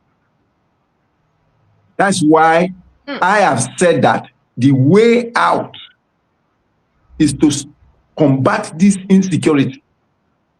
If the Senate cannot talk about insecurity, they should be chased out of office. Nigerians can do that. If Nigerians take up arms against these people, how many of them now? They will not last 1 hour. Wherever they run to, they'll bring them down. I'm telling you. So, let me say this to you. The Fulanese, they are moving into all nooks and crannies of Nigeria. All the South have been taken over already. The reason why they don't want to release Magnitsky Kano, the moment Magnitsky Kano is released, a lot of politicians like all the schools of Kano, they will lose their relevance instantly. They will automatically commit political suicide. That is, they will disappear from the political radar system and go and crash somewhere. So they are afraid. Because what makes them relevant is this poverty they are inflicting on the people. So that's the game. How much do you buy a kg of gas in your place? That is a country that has surplus gas reserve. What makes them relevant is the infliction of this poverty. And once you are inflicted, once you become a victim of poverty, your brain automatically migrates from thinking significance to survival. And the moment your brain migrates onto the autopilot mode of survival, you are finished. So, sir, going back to the question I asked, do you not think that America is just doing this to infiltrate and penetrate the Sahel states? I sincerely do not think so. But let me give you another school of thought which I believe in. In the light of global reality, it will be foolhardy on the part of America and Israel to watch and allow the enormity of wealth constituted in the political space called Nigeria migrate freely into the hand of terrorists. Sir, did you also notice that they mentioned that they will also stop the mining of our minerals by Chinese? People wasn't concerned whether Chinese mine a mineral or not. Why are they? That's part of the bill. There is an alliance. Chinese don't care whether you are kidding your citizen. They don't care. They don't care. The Chinese, it is on record that the Chinese are sponsoring these terrorists. They are sponsoring them, these terrorists. Like I raised the question, how much are you buying a kg of gas? Nigeria has what it takes that it can distribute gas at a subsidized rate, and Nigeria will still make its billions. Even let's say they sell it for 50 naira per kg. Nigeria will still make billions from the gas in this country. Nigeria has what it takes to have 24 hours power supply through gas.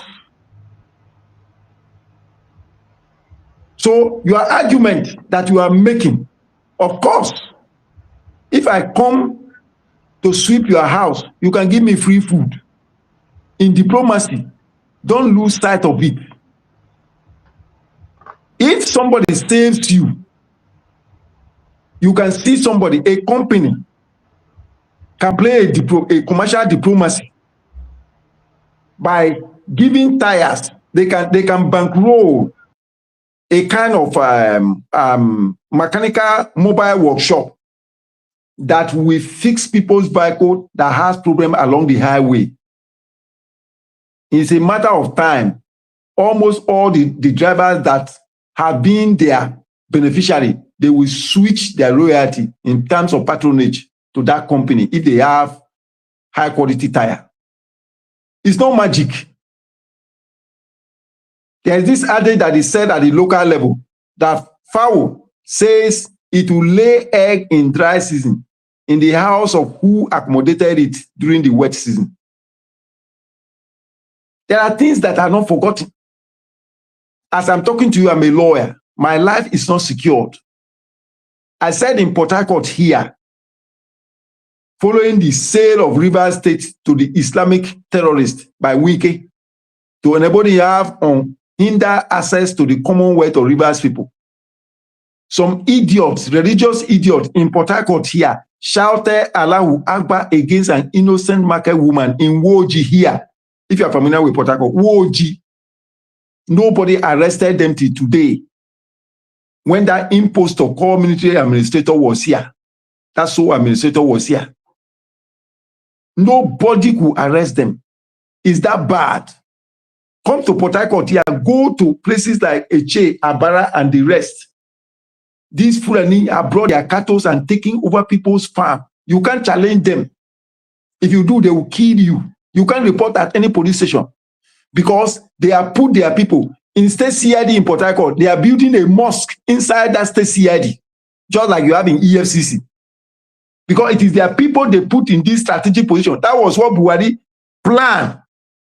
They don't care whether you have competent people. They are imposing mediocrity over meritocracy. That is the Fulani for you. Upon all the money that the Fulanis have stolen in this country, poverty still resides with them. Why? So we are in a very deep mess. We should thank God. Every day I thank God. And I say this to somebody like Wike. You know, he's recently threatening. He said, Fubara, that this is the last time that the president will be involved in brokering peace. I asked, bring out the agreement you entered into. Let's look at it. There are agreements that you cannot enforce. You can't enforce criminal.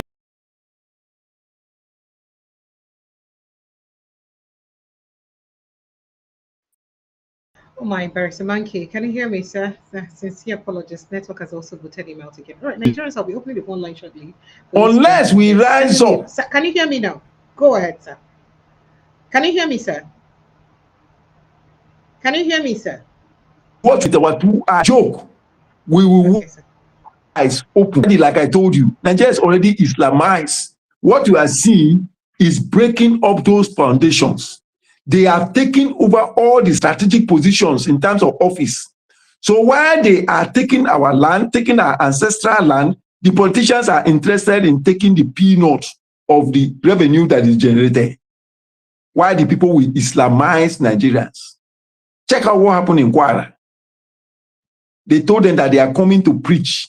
They wrote them in advance and they told the security agents, and the security agents leaked it to them, and they came to carry out the massacre.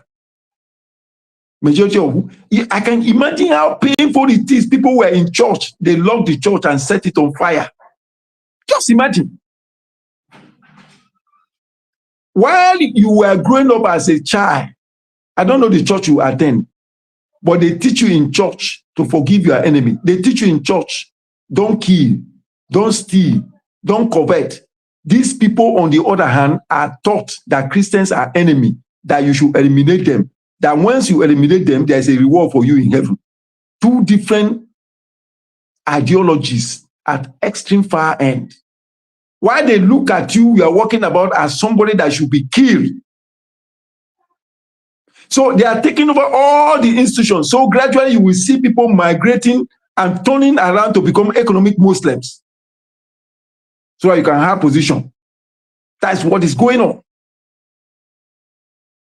So what sort of thing is going on here? So God just sent America. I tell you, with the word that is in Nigeria, these Islamists can conduct war from here to the Middle East. Straight.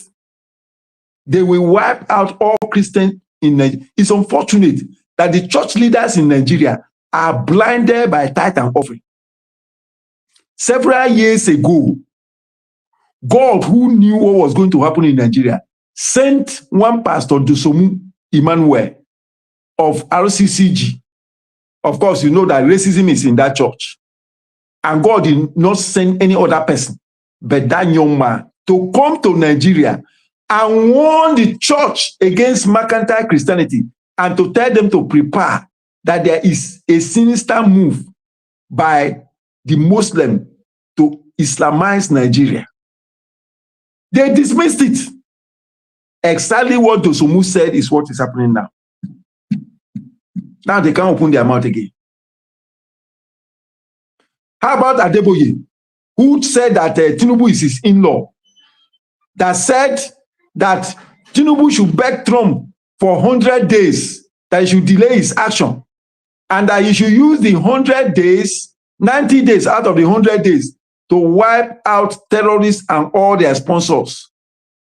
The names of the sponsors of terrorism in Nigeria, as Tinubu announced them till now,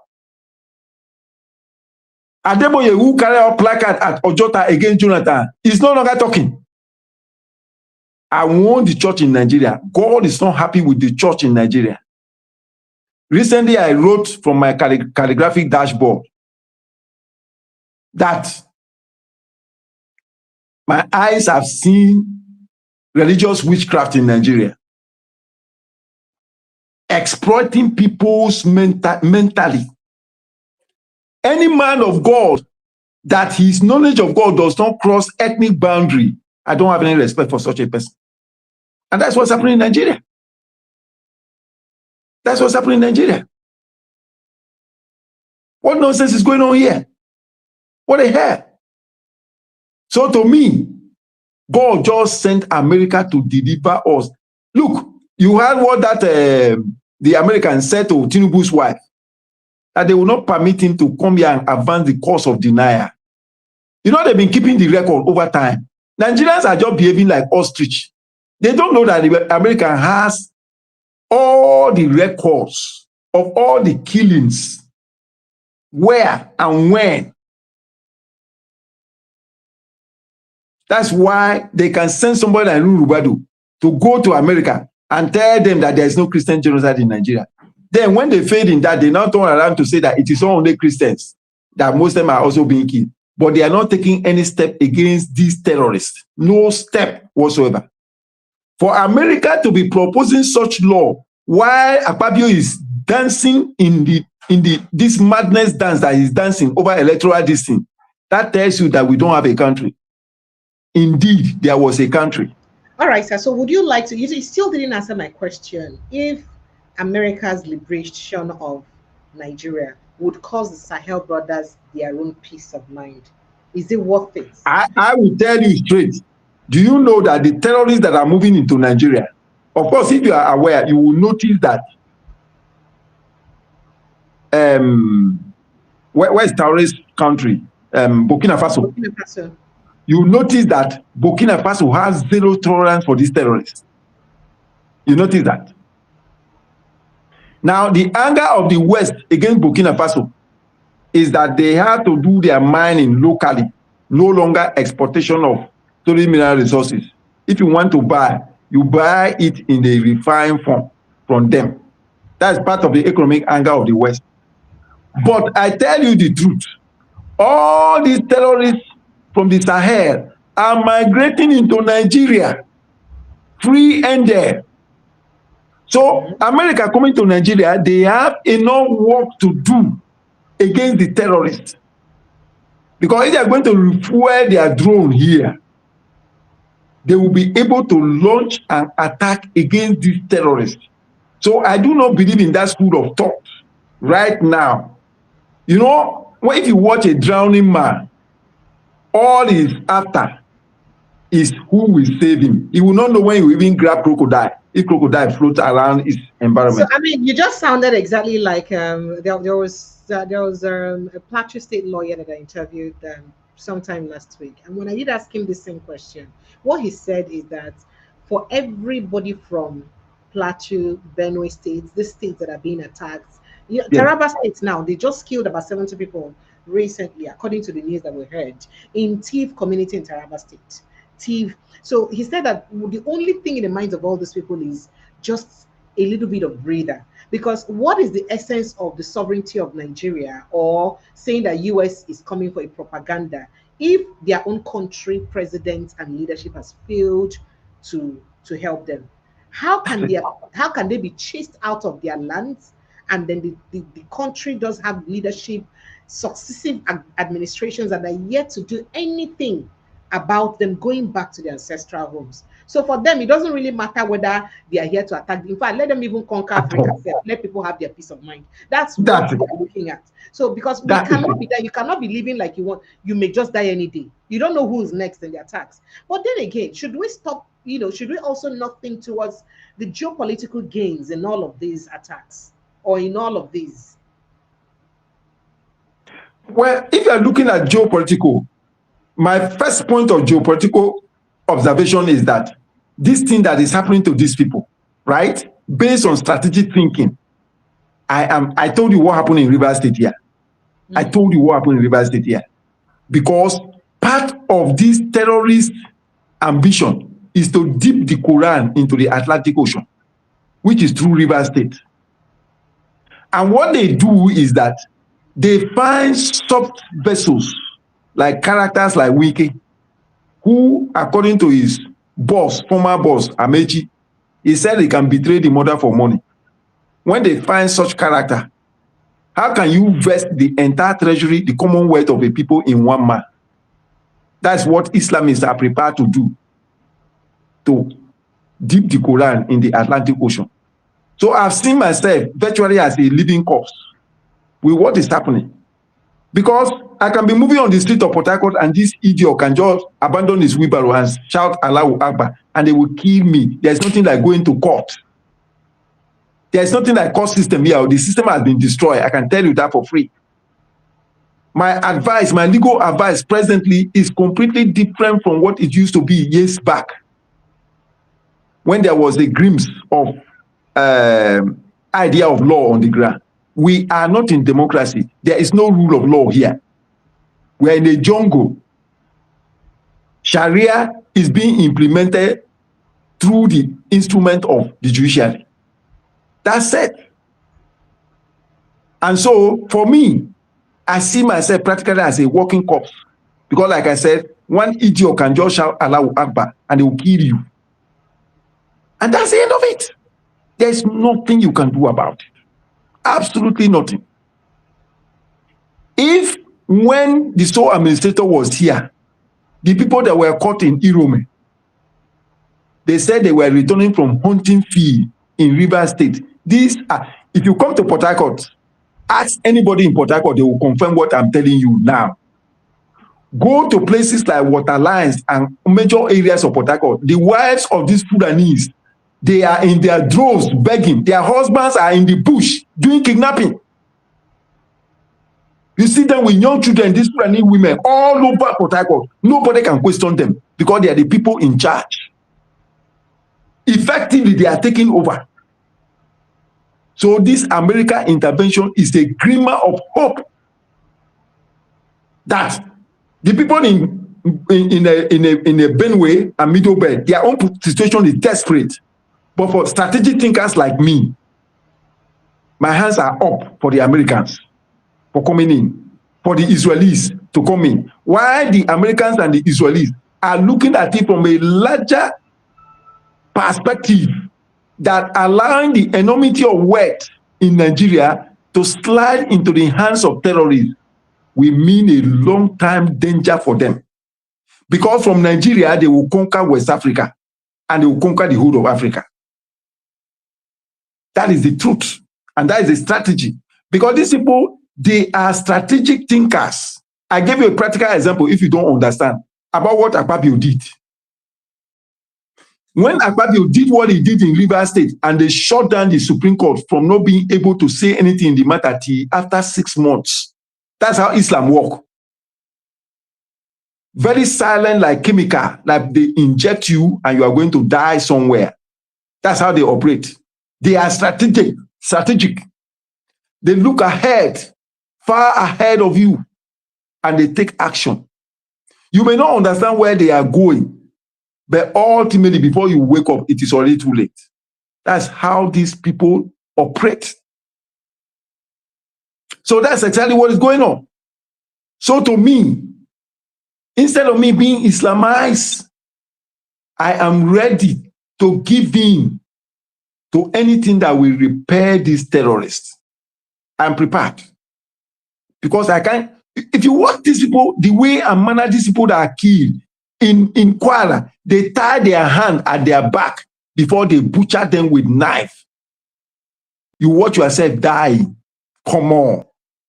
All your education is meaningless. They will butcher you. And most of these guys from this Sahel, they don't have human sympathy. These are the people that normally waylay are people who are trying to escape through Libya to Europe.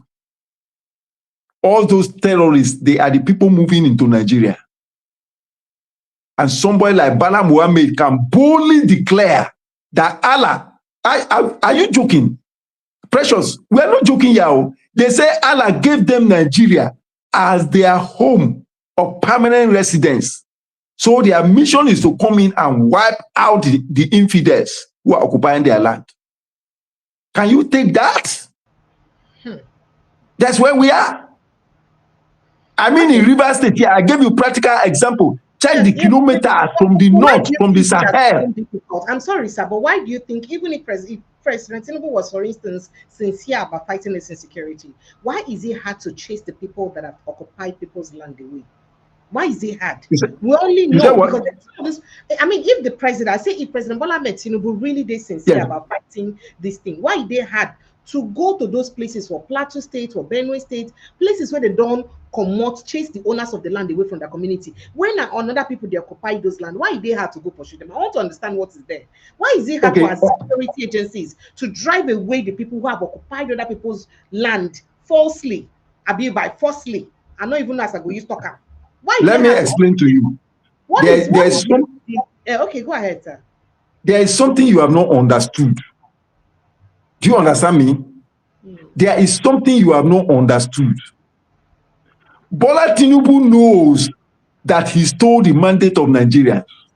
He's not the president of Nigeria. He stole our mandate. And he went into an alliance, an Igbo alliance with the terrorists. That's why Gumi is the Ambassador General to Nigeria presently. Terrorist Gumi. That's not true. Okay, listen to me. You are pushing me to the other template of my person. Sorry, sir. Gumi told when the Christmas bombing took place in Sokoto. Yes, sir. Okay, did you know that? Did you know before now that Sokoto was the headquarters of the terrorists? Did you know that? Is it the headquarters? Is it not the American intelligence that exposed that? Some people were even asking, why would America bomb Sokoto instead of Middle Belt? I was part of those who raised that question. But now our eyes have opened that based on intelligence report and gathering, that is the headquarters. Am I not the one explaining to you here now that it is just now that most of our brains are opening to why they put Mazin and the Kano in Sokoto? That is a sign of conquer of the country. This young man who have been trying to fight against the Osman Danfodio conquering of Nigeria, let's put him inside this thing, just like what they did to Samson. When they remove his eyes, they put him before their gods, in the house of their gods, at their headquarters. That's a sign of conquer. That's why they're keeping Mazin and the Kano there. That's why they refuse to release him. Omotosho, these are foot soldiers of Islam on the bench. You don't understand what is going on. You don't understand. And this is exactly what is going on. So Tinubu cannot rise up against those he entered into alliance with. And mind you, the hope of APC for 2027 is this terrorist. How? Yes. It's for, see, let me tell you, unless America contend with these terrorists, these Islamists that are killing Nigerians, before this 2026 will finish, they would have killed Nigerians enough to the point that the remaining Nigerians cannot come out. Yay. Mark my word. They would have killed enough Nigerians, and as they are killing, those they take on see, do you understand that these people are taking Nigerians as sex slaves? Yeah. Oh my God, you don't understand what is going on. You mean the women that they kidnap, the women and children? You don't understand what is going on. Get in touch, go deep down and get interview. Even the Christians that they kill, they use them as sex slaves. I mean, there's something satanic about Islam religion. That they are extreme extent. There's something satanic about it. Make we not talk bad about the entire religion. I don't hate it. Listen to me. I don't hate Muslims. Okay. When I was in university, some Gambians from Gambia, they were on scholarship. They came to this country at University of Calabar. We were so friendly that when they travel home, I stay in their house in staff quarter until they return. I mean, me, I'm a Christian. They trust me. We can work together. There's one of them called Samate. I think it's in Saudi Arabia or somewhere now, presently. There's something that young man used to tell me when we were in University of Calabar. He said if he told me the plan, the Islamic plan for Nigeria, that I would not believe it. He never explained that thing to me till we parted. Look, we're in a mess, and thank God for America and Israel. If not, so you think that it. America coming will mean that Israel will also have a say in this? They are working together. Yay. I'm telling you. Let Nigerians know that the phone lines are open. Nigerians, the phone lines are open, so we don't keep Barrister Mankey later than we should. Phone lines are open. Please kindly call the number on the pinned post 0817-029-4077. That's the number to call. And hey, if that's your first time to join us, whether they pay money for subscription, kindly subscribe now. Please click on the subscription button, like and share this post. As many people as possible need to see this post, so please kindly like and share, and also subscribe to this platform, please, we beg you.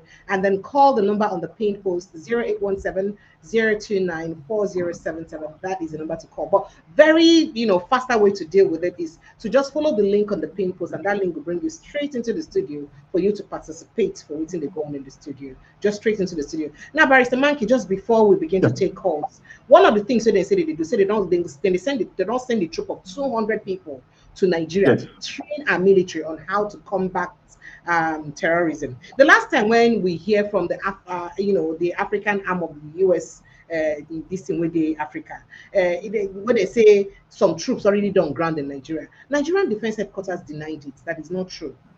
What do you think the Defense Headquarters will also say now? I mean, how about if they denied that? And what is the possibility of them teaching us how to combat terrorism? I thought Nigeria was about the strongest military in the entire West Africa. That era of Nigeria being a strong military has been destroyed by Buhari, who infiltrated our military with terrorists.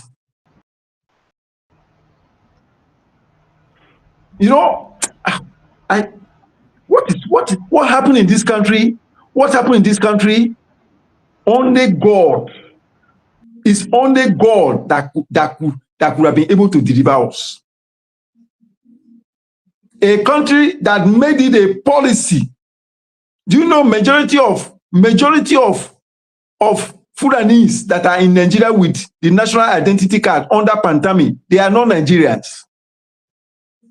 Majority of them. You know, Tunji Bello has NIM. Tunji Bello, that terrorist, he has NIM. So I will tell you straight. Nigeria Republic. Is he in Nigeria? Is he in Nigeria? How is he having a NIM? Apart from his APC card. Pantami, who was a faithful Osama bin Laden, was a minister in the Buhari administration. The 14 names that were released by UAE, majority of them are in this government.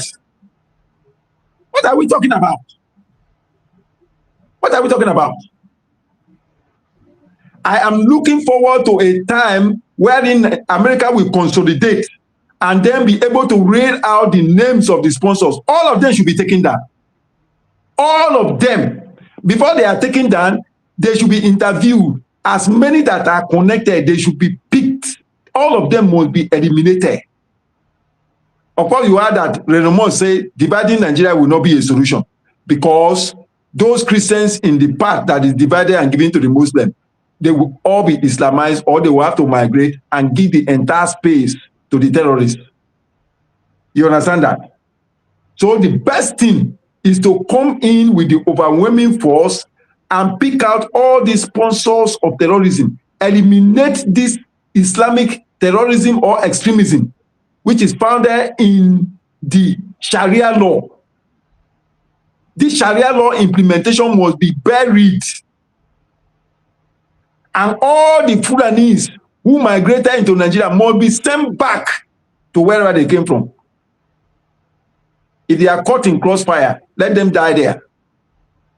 Because like I'm speaking to you now, my mind has migrated The man I had a few years ago is dead in me. My thinking now has changed in the light of realities on the ground. That our politicians can align with these terrorists against Nigerians is a terrible thing. If a politician is dying behind me, I cannot look back. I'm telling you, with the realities I have come to now, it cannot be business as usual. All right, sir. Let me quickly take the calls. Hello, good evening, and welcome. What's your name? Where are you calling from? Go straight to the point. My name is Davo, calling from Jos. Davo, you're welcome. Go ahead. Just make it very quick, as fast as possible. Yeah, I'm actually good evening, your guests, and also listeners and viewers all over the world on your program. To be sincere, this man is really very, very bold, and I like his submission. And anti-precious, for us to be sincere, are we sincere in Nigeria? Do you know, are you aware that Sultan of Sokoto have oil well, while the deity Pif of Bayelsa does not have an oil well? You know where deity Pif from? You know where from? In village, now one of the core oil producing villages. Please tell him. But man to tell him where deity Pif from. Deity Pif now core oil producing person. That's what I'm saying. So he does not have an oil well, but the Sultan of Sokoto and Emir of Kano, they do have oil well. Is there justification for that? Anti-precious, let me even blow your brain. Do you know that over the years, successive government, we've been having Controller General of Custom. We've never had anybody except it's from Fulani extraction. Are you aware? No, we have this one where Tinubu get no. This one is just now. That's what I'm just trying to let you know. But are you aware that every container that they clear from Tinkan Port, do you know that the Sultan of Sokoto and Emir of Kano, they normally, all these emirs, they normally have a share percentage they normally give them? Are you aware? Why?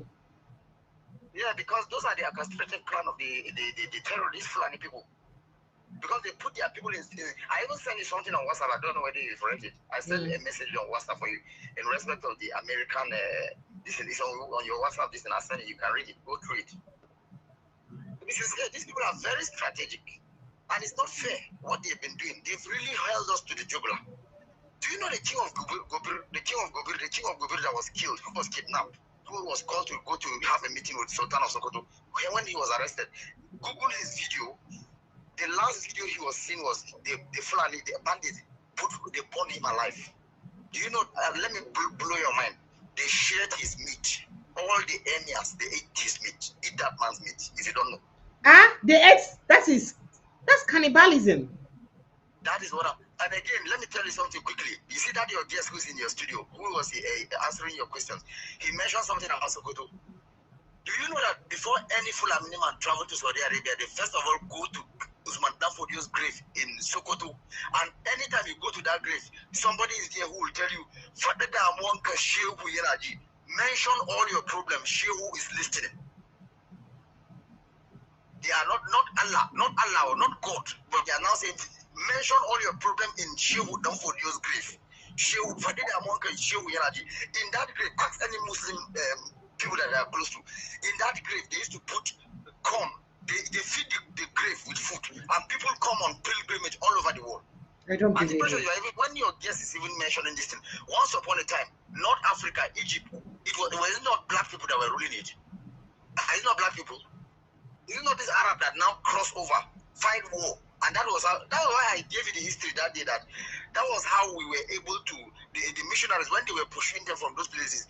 They now realize that southern Nigeria and western Nigeria have they have religion, but they now came to Plateau, to Benue, to Taraba. The name of the missionary that brought the gospel to Taraba, her name is Johannes Venstra from the United States of America. Then the one that brought the gospel to Plateau State, his name is Kalkum. And then the one that brought for Ekwa, his name is Bellingham. From 1904. So to be sincere, let me not lie to you. These people have plans. And do you know? Okay, there's even a story on news today. Are you aware that Bureau for Public Enterprises are going to start selling public assets? Are you aware? And that one are normal now. No, it is news today. So guess from 1999, who were the ones who were selling the asset? Atiku Abubakar and El Rufai Fulani. Now it's Atiku who is in this Tinubu government. He's in charge of all those selling of assets. And Atiku Bagudu, do you know that he's the one who was now taking money for Abacha. When Abacha We know this that man now. no Maybe they every used to man call him to Abacha bag man. No worry, we know not take us back to history. We know all this one. So can you wrap up your strategic. thoughts? If you observe, even security wise, it is the Fulani who are in charge of the security now in this Tinubu government. And let me conclude by saying, before Buhari died, there was an agreement between Buhari and Tinubu that whenever Tinubu finishes his tenure, he will hand over power back to the Fulanis. If you don't know, that is a fact. It's a statement of fact. That's why, how can a 6% people that are a 6% of an entire population, which is the Fulani, 6% of the entire population, controlling a large percent of the houses? That's why I am advocating for a real democracy, a real transmission of results, so that all these people who are in power in the corridors of power will not smell that seed again. We will begin to see situations whereby a community like in your own village, at the Precious, your own village will say, this man has proven to be a very good, well-behaved gentleman. Let us send him to go and represent us. That's how the democracy is supposed to be. Not sending people like Wiki, just sending people like all those who are just talking jargons, who have blood of stain of people in their hands. No. So this democracy must work for us. I'm praying for it. Thank you. Let me allow others to call. Thank you. God bless you. Thank Bye. you. Thank you so much. Wow. Barrister Mike, you just hold your thought. I know you have a lot to say, but let me quickly take this. Trying to destroy us. Kira, how are you You and can't welcome? destroy it, man. Hello. Yeah, Kira, can you Hello, hear us? how are you? I'm very well, thank you. How are you doing? I'm doing well. So go ahead. Let's hear you. So yeah, so me, Where are you calling? they didn't. Sorry, let me put it down. Calling in from? Where are you calling in from? Oh, I'm calling from Columbus, Ohio. So go ahead. Let's hear you. Yeah, I'm calling from Columbus, Ohio. So they didn't believe that I was Igbo at all because of how I spoke out to defend against the Fulani. But my position is 100% when it comes to the Fulani. Here in America, hear that position. Let me hear your position, sir. Sorry. Okay, you're the Emmanuel who's been commenting, right? Yes. Okay, so go ahead. Let me hear your position. Go ahead, yes. Please. Here in America, they don't follow tribe system as well because nobody knows, they don't know their tribe here. So they follow almost black or white. So us Africans that we come from different countries, we all come together here. We all unite here. We all come together because it's only a few of us here. So we only have each other when we come here. So go straight to the point. There were a few points you had mentioned. We had mentioned that the Fulanis are the ones saving West Africa. They are not the bad guys. They are the ones saving. So I'm coming. Yes. Why did you say so? I'd like you to explain. Then let me also ask you. I say Fulanis are saving Africa because of the history, even here, that they taught us of West Africa. Their first contact from Europe to coming to West Africa came in contact with Fulani Caliphate there in the Morocco region, in the Algiers If you can help region. me, because of time, just go straight to the point if I ask you a question because of time, yeah? Because there are other people on the line who want to comment.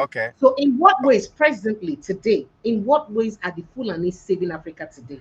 Because okay, here, the white man only way of war has been his missile, his bomb, and his machine gun. And all three, us Igbos, we don't do. Fulani has been the only one to counter him and go out there and fight him. Okay, Fulani, so who are the white men? Sahel. Good, awesome take. Now, who are the white people that these Fulani have been fighting presently that is saving us? Okay, United States and French have special forces inside of Africa, and they have created groups like Africa Corps. They have so many different Wagner. They have so many different names for what they're doing inside of Africa, but they send fighters, mercenaries to Africa to destabilize Africa so that they can take the resources from Africa. That's why I said, so who are they using to destabilize? I'm coming now, brother. Be coming down. Help Traore. All right, so awesome. So who are they? France, French, Abi, and the US. Yes. Who are the people they are using to destabilize Africa? You said who are the people they're using to fight the Fulani? To destabilize Africa? The French and the US, the Americans. Who are they using to destabilize Africa? They are using the mercenaries to destabilize Africa because who after are these they mercenaries? Who are they? Okay, soldiers that they paid to go fight within Africa, that are from America, that are from France, that are let from me hold Italy. your thoughts there. Let me Yes. quickly hold your thoughts. See, let me tell Yes. you, Yes. as much as I know that we are all entitled to our opinion, and it's good Yes. to have diverse opinion, but Yes. I pray that you're never in the position of the people who have Yes. been killed, maimed, have their homes destroyed, their children, families killed in front of them by Yes. people who they tag as Fulani ethnic militia groups. Yes. If you're in that position, I'm Yes. sure you will never say the things you say today. How can That's- you, yes. just hold on, let me You're come right, in, sorry. hold on. How can Yes. you, by the name of God, open your mouth to say that what these people are doing, the people, that is people of the thief extraction in Benue State, people from Southern Kaduna, people from Plateau State, tell Yes. you that these people come to kill them. They come to Yes. an entire community, they shoot sporadically and kill Yes. people en masse, burn houses, lock people in their Yes. houses, burn them in their houses. You see Yes. only their ashes, and you tell me that these are the people defending them. Is that the kind of defense you want? If you were in their shoes, you want that kind of defense? And I'm coming. Yes. Just hold on there. Yes. Hold your thought there. Yes. If the Fulanis are so nice, and they're so nice, Yes. there are over, in Plateau State alone, we hear that there are about 100 communities that have been run over, taken over right now by Yes. people of Fulani extraction. Yes. And the original occupants of that land are in IDP camps right now. Yes. Please, how can somebody that is coming to save you take over your land and is living in your ancestral home? I'm coming. Yes. Just 1 second.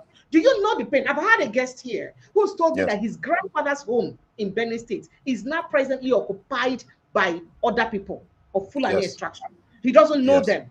And that if you try to even go there, you see them crawling, you see their children crawling, them living with their families in other people's ancestral home. Yes. A home, you know what ancestral homes mean to people? You know, history, returning history and all that. Yes. Some Yes. people's history Yes. has been erased. Some of those communities have been renamed.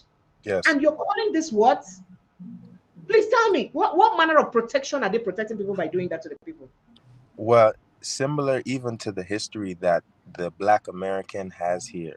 All his homes have been eradicated and all his history have been gone because he used another tribe, another Black tribe that was here to move into his home, to destroy his way of living. Yeah, so that means they are using the Fulanese to do this. That is, Americans are using these Fulanese to do this. No. Okay, so They are not. They are arming those villages to go and shoot and attack against Fulanis. They are giving weapons to those villages. I think you're not making sense. You didn't hear what I said. I said the attackers themselves said they hear the people who attack them. They see them, and they are people from Fulani. I'm not who said this. The villagers say that people extra home today are people from Fulani extraction, and you say they're saving them. No, they're not. The Fulanis are That's saving right. them by living in their ancestral home. Everything you're saying is right. It's all right. Everything you're saying is right. I'm not arguing with you. No, everything you're saying is right. You want your family to be around like that? You want your home to be taking over like that? No. You want your kids, your mother, father to be killed, their hands cut off in front of you? No. So what are you talking about? People saving people? Because all right, I appreciate it, Shira. Thank you so much. You've had your time. Okay, thank you. Sorry. Thank you. Good one, guy. Well done. Hello, good evening and welcome. Barrister Monkey, I'm so sorry about that. Good evening and welcome. Yes, you're welcome. Go ahead, please. This is Marvelous from Canada. Go ahead, Marvelous. Yeah, you're correct. Good evening to your guests. Yes, please. Very much for the analysis. I really appreciate it. Yeah, thank you very much for everything. I've sat down here since listening to your analysis and everything. You couldn't be far from the truth. So the little I'll add to this as well now is, you see the reason why they refused Peter Obi for taking that, the reason why they took Peter Obi's mandate, because they know Peter Obi will change, will stop this rubbish. Everything will stop. Now, so you they think? Know that yes, I know Peter Obi for 5 years stand still. The man not go allow this kind of thing. He not go allow making it stay. You shall say stay. Talk until today say, he knows say Uncle join part of the things will make this whole rubbish they take place. Uncle still join. Because you see like here now, or in Britain now, like when I visited England some weeks back now, when you enter their train station, you could see there's a word like a national item in every of those space station. If see something, say it, sorted. See something, say it, sorted.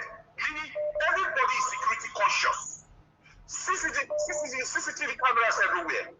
That announcement goes on constantly, so that everybody is part of the security, everybody is part of the network. Security is not just the security agency alone. So, because the country do not have a strong institutions. Institutions are dead. If the police, the individual that cannot see the police and tell the police that there is something going on here, there's a criminal here, even the police will attack that same person that is coming to give you an information. But over here, it's not like that. So, because that's security supposed to be everybody. So, that's for that. Again, the thing of the matter is that these people, that's why I asked, there was a time I asked this question, I said, how come about this Fulani, where did they originated from? Because that question, I'm still asking that question. So Marvelous, when we're saying this, let's also be careful to know, I'm sorry, Marvelous, while we're saying this, let's also be careful to know that they are the Fulani. Can you wait for me to talk, please? Can you wait for me to talk, please? Let's also be careful and know that we're talking about an entire ethnic group. And it would be unfair to profile an entire ethnic group. Among the Fulanis, we have Christians. Among the Fulanis, we have the Muslims who do not believe in the extremist ideologies of some of these bandits or terrorists who are doing these things. So it would be very unfair to them that they oppose the extremist values of their brothers and then you're profiling them. Do you understand that? So just go ahead. Yes. Go ahead. Okay, let me also make you understand. So why are the people against that evil act? Why are they not speaking up against their brothers? Why are they not pointing them out? Because these people are bringing bad name to their ethnic group as well. They are damaging the name of their ethnic group. So they should open their mouth and speak up. Point these people out. Let them face the wrath of the law. These human beings we are talking about, these are not animals. Even animals, the way they treat human beings, you don't treat animals like that. Over here in Canada, animals are, the law covers animals as well, because human beings. So, because that's why I keep saying that we do not have government, we do not have leaders. The truth of the matter is, we're just praying to God that God save this country, God should save Nigeria. Good, the Americans are coming in now, right? That's why, if you see, I will ask the question the other day, I say, Turkey is coming, America is coming. What is going on? Good, now the America is on ground now. Fair enough. At least that Turkey will try and stay away. The Israelis are already on ground. So, because I know, those guys have been in Nigeria since, not now. They've been there gathering intelligence. It's just that the Fulanis were just being carried away. So if Atiku himself knows what is good for him now, Atiku should step down and let Obi take over. All right, you've made your point. Thank you. How we can ballot this country and let's see what will happen. How you can make a lot of changes concerning these people. So like I will ask a question now. What would the America do about the Sokoto Caliphate? Well, I will ask, the question goes to your guest. Please, if you can tell, what do we think that America can do to sort out these Sharia laws, and what Americans can do to also help Nigerians sort out that Sokoto Caliphate? And again, second, let me add something again. Those clerics that normally preach hate, those people, those Muslim leaders, wherever they are, that preach hate, that try to deceive the people as well. What do you think America can do to those people? Because like over here in Canada, other parts of Europe, I know, once they sense any of those people, these clerics or whatever, preaching hate or trying to preach hate to the children or the young ones, teenager or anything or whatever, mosque or anything, you know what they did? They make sure they do everything, make sure they inject these people out of the country. They send them exile. So what is your exact question to Barrister Mangi so he can respond appropriately? My question is to him now, if America can America do the same thing to these clerics? Can they, once they are on ground now, they start pointing out these people that are causing this havoc? What do you think America can do to these people so that they can never return back to that land again? That is the people who occupied other people's land. The people that occupy other people's land, the people, the Muslim leaders that call themselves clerics or whatever they call them, that preach hate, that try All to right, thank you. Thank you.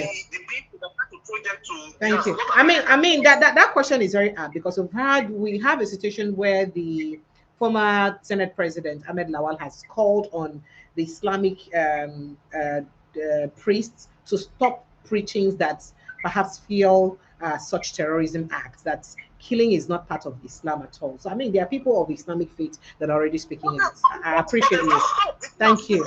He just said that today, yesterday. So we could give him time. Thank you so much. I appreciate you. Thank you so much. Hello, good evening and welcome. Kindly speak up so that Barrister will respond to all of you at once. Good evening and welcome, sir. Hello, Precious. Sir? My name is David. My name is David and I'm calling from London. You're welcome, David. Go ahead very quickly, please. Yeah.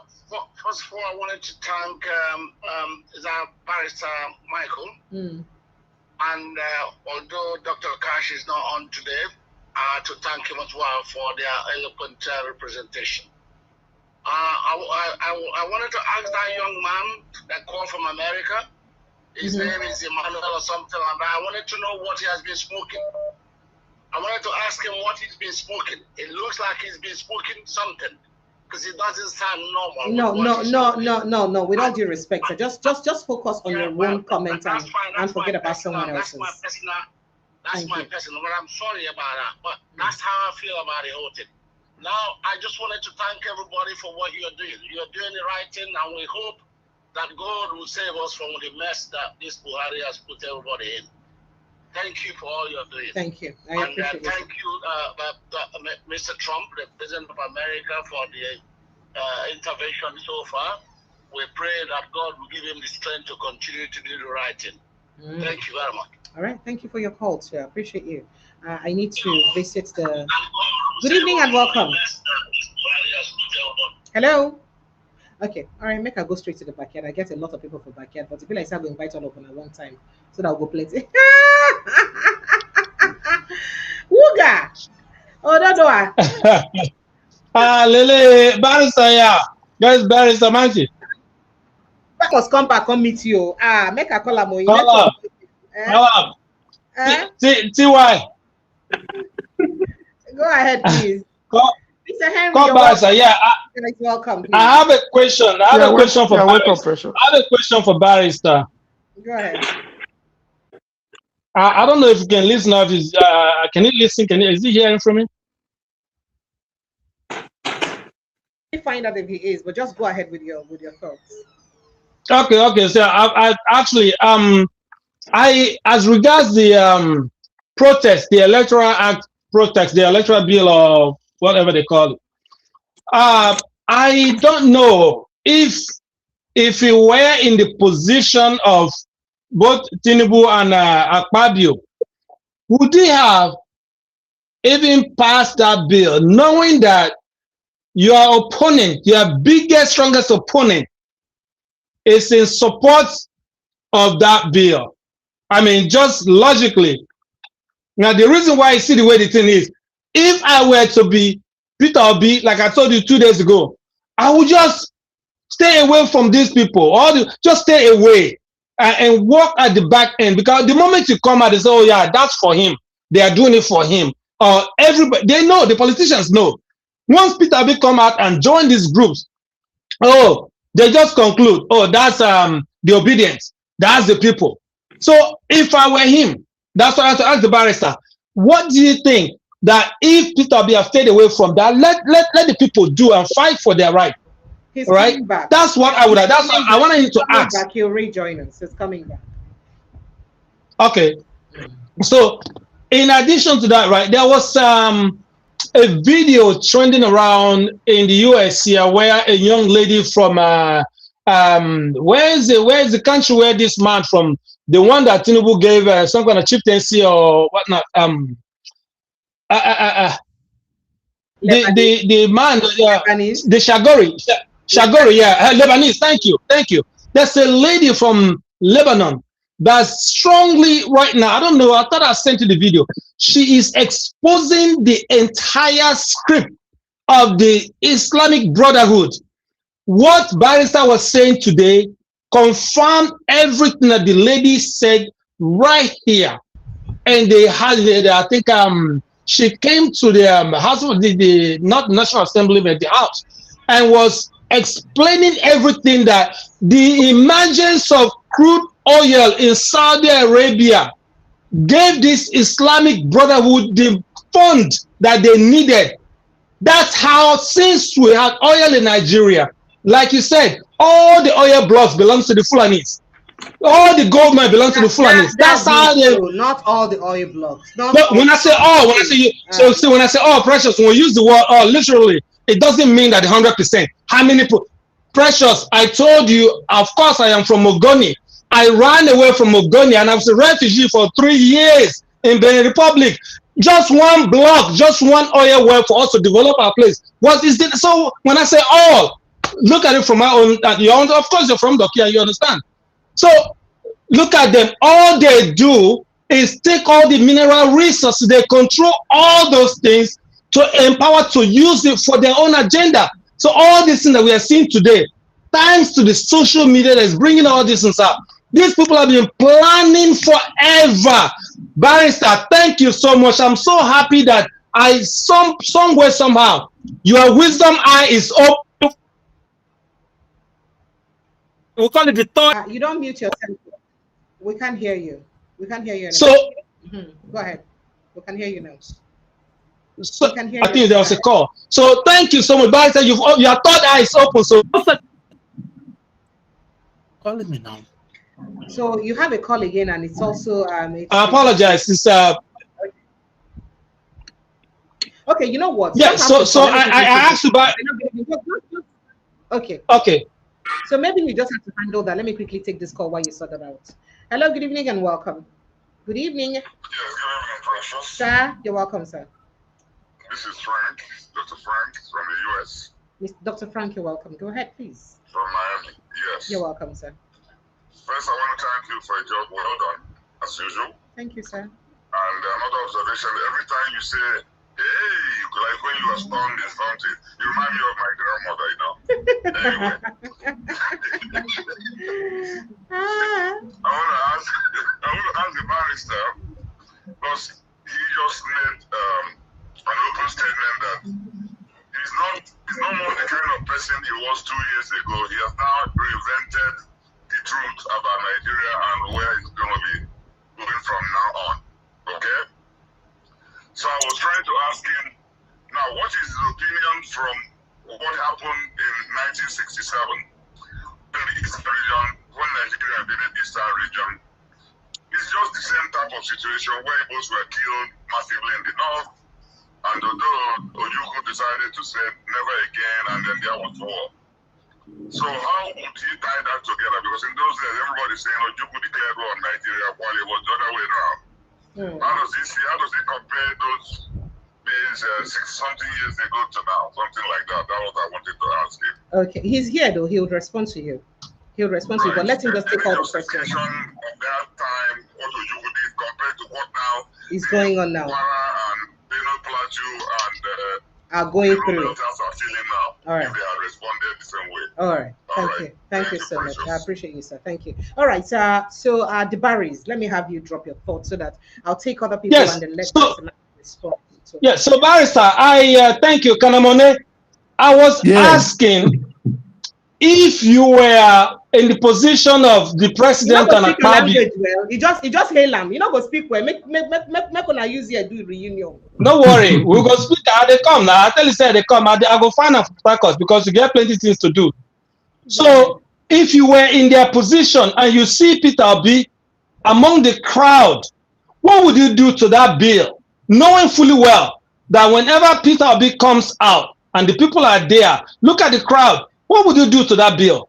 Because that's what I thought that Peter Obi should have stayed away, in my opinion.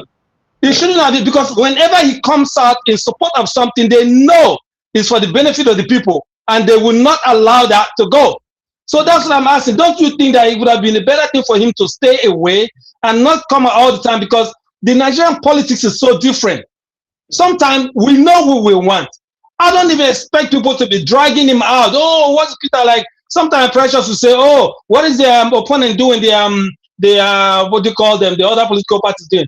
We know who this Tinubu is. The guy, oh my, I don't even know why we're still even talking about Tinubu. And secondly, right, don't you think that this president that we have, unfortunately, America having all his information, all his secret files, and allow him to be there, don't you think it's working for their interest one way or the other? That's my question. I'm curious about that. Because people just even talk. I mean, for a judge to just this week alone give last week give ultimatum to FBI and NEA that look, people have been flouting my orders since. As if she no says they flouted her orders since.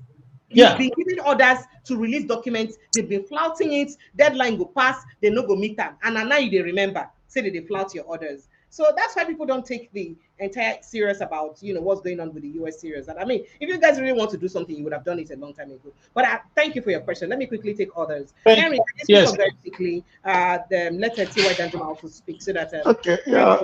Good evening, everyone. Please help me put your... Oga T.Y. Danjuma, help me put your camera to your face more because of the position. Okay, yeah, good evening, Barrister. Barrister, I just want to, thank you for your explanation and everything you say. It is what it is, but Nigerians, they don't listen. When Nnamdi Kanu, because if you listen to Nnamdi Kanu radio, if you go back to all these things, he stated everything, but just that Nigeria is not, since the leaders, they just want to make sure that they rubbish the citizens, There's nothing we can do, but the only thing we can do is to fight back. When I mean fight back, just the way we are talking about it, but if you reach to the extent that it has to be pushed back, then we have to do it, because these few criminals, they are the ones that are destroying the country. Look at how people are suffering.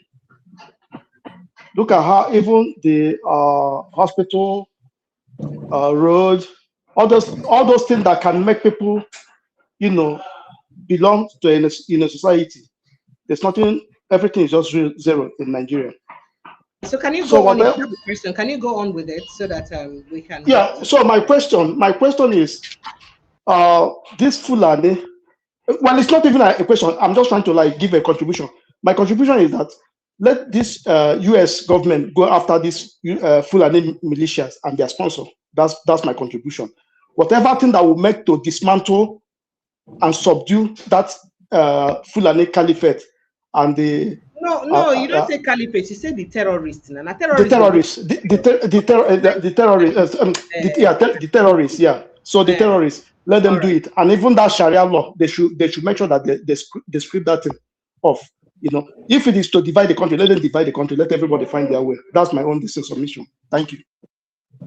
Right. Thank you very much. T.Y. Danjuma, please go ahead. Good evening, Precious. Good evening, our guest, Barrister Mankey. And good evening, Barrister. Yeah, Barrister, thank you for your analysis. Thank you for being at the platform. I have a question for you. Our constitution says that we are a secular state. So I'd like you, please, to define for us, legally speaking, what is a secular state? And is Nigeria being run as a secular state?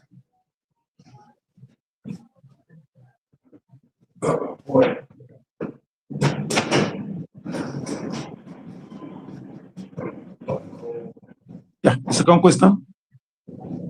Yeah, is Nigeria being run as a secular state? Precious. Sir? Should I go ahead to answer?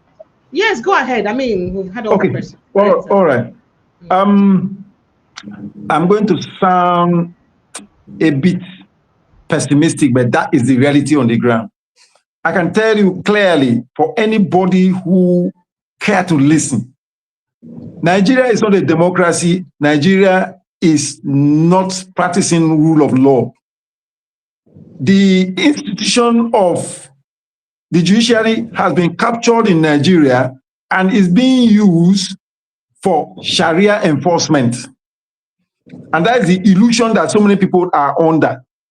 What people like Omotosho, these are Islamic elements on the bench. Now, I give you a practical example. You saw what happened. How is that possible when he's not a Fulani? I am telling you the reality that is on the ground. This is the foundation. There is nowhere in the world where Islamic fundamentalism and democracy are successfully run together, and Nigeria cannot be an exception. That is what is going on. You saw what happened in Rivers State, wherein I tell anybody who care to listen, so many people cannot understand because a lot of people lack what we call strategic thinking, which is ability to see ahead with clarity. Wike, based on his character, has sold Rivers State for Islamic agenda because this is the gateway to the Atlantic Ocean. Has sold Rivers State for Islamic agenda, and the guarantee is that they are going to give him unhindered access to state fund, to the commonwealth of the entire Rivers people. And that is what they used even Supreme Court to pursue. So when the Supreme Court or the judiciary is in the hand of these terrorists, they use it to achieve anything they want to achieve. And weak minds think that we are under democracy, that it is rule of law. No. Rule of law don't exist. They are using the captured judiciary to power Islamic agenda. That's what is going on. That is why Rabiu was able to urinate on the constitution by turning to third majority, clear provision of the constitution into voice votes. And it is the same method. There's what we call takia in Islam, which is concept of deception. So I will say to T.Y. Danjuma straight, secularism is supposed to be that there is no state religion. Whatever you want to worship, we are going to live by way of mutual coexistence. I can tolerate you. My sibling can decide to be a Muslim, no problem. He can decide to be a traditional worshiper, no problem. We live in peace. Religion cannot divide us. But that is not the case. So Nigeria, there is nothing like, in fact, let me say this to you. Islamic fundamentalism has no respect for rule of law or democracy or the institutions of democracy except Sharia. You heard of the incident that happened in Abuja. Of course, if there is any city in Nigeria that is supposed to be neutral, it's supposed to be, Abuja is supposed to be a symbol of neutrality. But you saw what happened to the Igbo man in Abuja, who gave a shop to somebody that they came to claim that he is a victim of a judgment in the Sharia court. And they came to auction the shop that the man took on rent, not the owner of the shop, that he took it on rent. They came and auctioned the goods in it, and the shop, they sold it. That is how satanic this so-called Islamic Sharia is. And they don't give a damn to your feeling. First of all, when they came under Obasanjo, they were saying that it is for only Muslim. That is part of Takia. It's a deception. That religion that permit that you can sleep and marry underage girls. That religion that when they are attacking, they will shout the name of God before they burn houses. They will adopt women and use them as sex slaves. We do not belong together. By any stretch of imagination, we don't belong together. As I'm talking to you as a lawyer, I can walk on the road this night and I meet some of these Islamic idiots who can just shout Allahu Akbar. I told you, I'm living in Port Harcourt. Go to State CID. They are building a mosque inside the State CID. Go to EFCC. They build a mosque inside CFCC in Port Harcourt here. If you go to EFCC Port Harcourt here, check the numerical strength of Fulanis who are there. Go to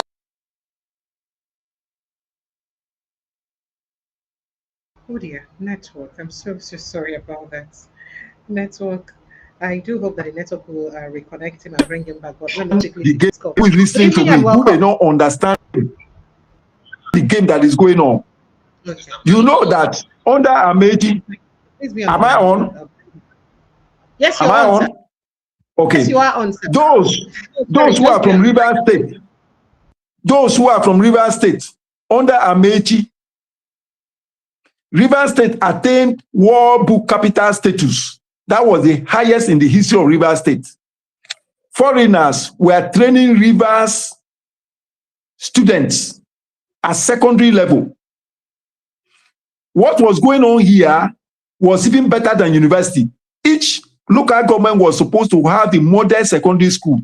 The one that was thriving that made Rivers State the World Book Capital was named after a Rivers woman who was an ambassador to Trinidad and Tobago called Ambassador Nnekrubo. That school was in Ibubu, Eleme local government of Rivers State. When this Islamic mole called Wike came to office, the first point he touched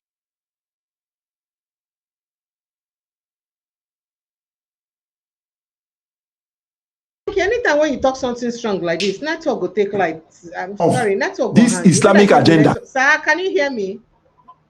Yes, loud and clear. Not here on the phone, sir. So if you like say the network elements they work against within you, they talk, sir. They don't want to hear something. No. You go turn down. Yes, yeah, what happened was a call came in. That is what, you know, the network is a bit weak. It's like WhatsApp. So once call comes in, it weakens it down. So this Islamic mole called Wike, the first thing he did was to bring in the Boko Haram tendency of Sharia. He shut down that school. Most people did not understand. This man called Wike. Why do you call Wike an Islamic mole, please? Because he can so. He said what? Why? I said it's a mole. It's a mole. It's an Islamic mole. Why do you call him that? Somebody who is acting as an undercover for a purpose is a mole. How do you know he's an undercover? How do you know an undercover is an undercover? I am telling you. You don't need to tell me. What Wike is doing here is not rule of law. It's not democracy. It is Sharia that he's practicing here. That the entire treasury of Rivers State, our Commonwealth, is vested in you, and you'll be going about saying there's an agreement. Which agreement? Can you enforce criminality? That is what the man is doing. And Tinubu is behind him. Tinubu is behind him because Tinubu signed an agreement with the terrorists. I told you 2027, their hope is this terrorist. Look, let me tell you, if we don't rise up against this terrorism before 2027 election, they would have killed people to the point that Nigerians cannot come out. I'm not telling you stories. So the first thing he did was to shut down that school. Many people did not understand where he was going. To drive home his point, because there is a likelihood that the government can reopen the place, he handed over the place to Navy. Is Rivers a federal government? Just education. Then he sent his own 2 sons to London. The foreign scholarship, he shut it down. The Songhai farm, he shut it down. Buguma fish farm, he shut it down. And then trapped all the local government as his apron string. You had him a live bencher. See, a live bencher is supposed to be a lawyer of the highest legal distinction. I have challenged Wike and I've asked the body of benchers in Nigeria, by what character was the man made a live bencher? I've challenged everybody. I have a video on it. I'll put it on your page. How did he become a live bencher? But Barrister Monkey, don't you think that it was Rivers State that enabled Wike to grow this type of strength? Because if people had stood up against him, he won't be doing this kind of thing that he's doing. Like, it's as if there's nobody in the state. All right. Let me tell you. Let me quickly. Just give me a second before you respond. Let me quickly take this caller. He's been on hold all along. Good evening, sir, and welcome. Kindly tell me your name, where you're calling from, and go straight to the point. Yeah, Mr. Precious, good evening. Good evening. Dr. Deployer. I'm joining you from the United Kingdom. You're welcome, sir. Wow. I just want to encourage you, like you used to encourage people, take care of your mental health, because I can see you were a little bit pushed behind limits. sometime to take care of your mental health. Thank you. Thank you. Yeah, and then mine is not a question. I just wanted to say a very big thank you to the lawyer you invited this evening. I want to say a very, very big thank you for all he's done and all the education he's given to Nigerians, those who want to hear. We are really in a cage. You know the problem that the Fulanis are having with Nigeria is the military rule that ended, and then democracy that came in. It becomes difficult for them to manage Nigeria because under military they were having their way. They give order, no education, qualification to put you to where you belong. Now that we're under democracy, they are finding it very, very difficult. I remember a few months ago, there were two Fulanis who came from Nigeria. They were sent here in the UK to do a course, a kind of training. Fortunately, these two guys could not even speak English, express who they are, because I happen to have met them somewhere in a restaurant. And then during our discussion, they made me to know that they came from Nigeria. And they came from, when they said they came from Nigeria, they said they work with oil, whatever. They said an NPC, they said no. Fortunately, it is the other department of NPC, those that occupied for offshore and offshore. Please, can you help me just hasten up with the okay, yeah. So, fortunately, these are the kind of people we have running our economy. So, I thank the barrister who is educating Nigerians. Most of the things that barrister is saying is already in the tape where Kano said all the things many, many years ago. And if you remember the difficulties and challenges they are having, they have it with internet. That was why the Southerner of Sokoto said that internet is a terrorist organization. If you remember a few months ago, he made that statement to discourage people from using internet, pushing Nigerian government to block internet access to Nigeria. So America and Donald Trump, they are doing a very good job, and Nigerians should begin to continue to pray for Donald Trump so that he can liberate Nigeria from this calamity. They flooded, finally, just a second. You know, the other day I said they flooded Nigeria with Sahel Fulanis who are causing mayhem. Some of them were in that protest yesterday, if you guys watched it. In that protest, you can see some of them wearing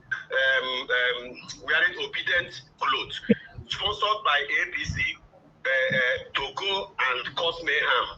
That is what they do. That is what they do. They did with IPOB in the East.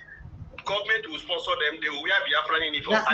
That's totally your opinion, but I appreciate you, sir. I appreciate you. Thank you. Thank you very much. Thank you. Thank you. All right. Thank you. Thank you so much. All right, Barrister Monkey, let me let you react to that question. Remember, somebody also did ask you another question about whether you think Nigeria is better off today. I mean, how you think that Nigeria is today versus the way it was that caused the civil war in 1967. Okay, right. I was on answering. Okay, he asked me a question. He asked me a question about our tolerance here. Now, let me say this. The challenge is this. I think what is giving me the pedigree that I'm standing on is my combative interaction outside my immediate environment. The 7 years I spent in Calabar. It was during that 7 years that I understood what I call the political calculus of Nigeria. By my own interpretation of what I call the political calculus of Nigeria, it can only come to you by this exposure. It is better experienced than explained. Anybody from former Eastern region beyond the River Niger, you are seen and treated as an Igbo man. It doesn't matter your ethnicity. And most of the youth in this area, they have not crossed the River Niger. They don't understand certain things. People like Wike, he did his primary school, secondary school, university, all here. They are not moved out. So they are victims. So when Amechi said about him that he can betray the mother for money, you know the kind of character that is. If you listen to somebody like Atari Dokubo, you should know the type of character he is. Permit me to make a comment. You know, recently, I was able to listen to very dark man when he was giving reason why he's not joining the protests against real-time, electronic transmission of vote. After listening to him, it became so clear to me that no one is greater than his mind. And education, quality education is very important. Quality education is very important. That handles your mind properly and challenge it is very important. That's one take home I've taken from that young man. Because I've evaluated him, I've looked at him under certain critical crucibles or lenses of life. And I realized that this young man will mislead a lot of young people into the graveyard of slave mentality freely, just like Hitler was moving people to the concentration camp. And he had manifested it by the position he took, that it is the political gladiators that need to go and protest for this thing, that carpet it all. Now, to the question that somebody raised, when I said my mind has changed from what it used to be. It is very difficult for a lot of people to understand the way I'm understanding issues, because like I said, that ascendancy gave me this opportunity. That 7 years I spent in Calabar, I had combative interaction with persons outside my immediate environment, home-wise, which I say people like, I've done a documentation some time ago, and I say the majority of the problem that most of these so-called South-South, which is a political, or no, it's a geographical misnomer. Most of the people from these areas, they are victims of these, what I may call political calculus of Nigeria. They don't understand it. Look at, if you have studied somebody like Wike, now you may say that, why do we tolerate him? Now, the Fulanese, in their strategic thinking, they were able to see that this is the kind of character that you will give him money, he can do anything for money. They are ready to pump money from any part of the Islamic world and give him. But giving him the entire treasury of Rivers State will send him packing mentally, and that's exactly what is playing out. That's why today in Rivers State, he said to Fubara, a sitting governor, that this is the last time. When we created a political terrorist group called GDI, many people did not understand where it was coming from until that terrorist group started manifesting. They even threatened this present governor that they will chase him out of government house. And what is giving Wike the backbone? This is somebody who boasted that he rigged the election in Rivers State. And who is the president? The president is another mafia in terms of crookedness. Somebody that everything about him is doubtful. That is the president of Nigeria. Look, Tinubu don't care about who you are. He feels that anything is viable.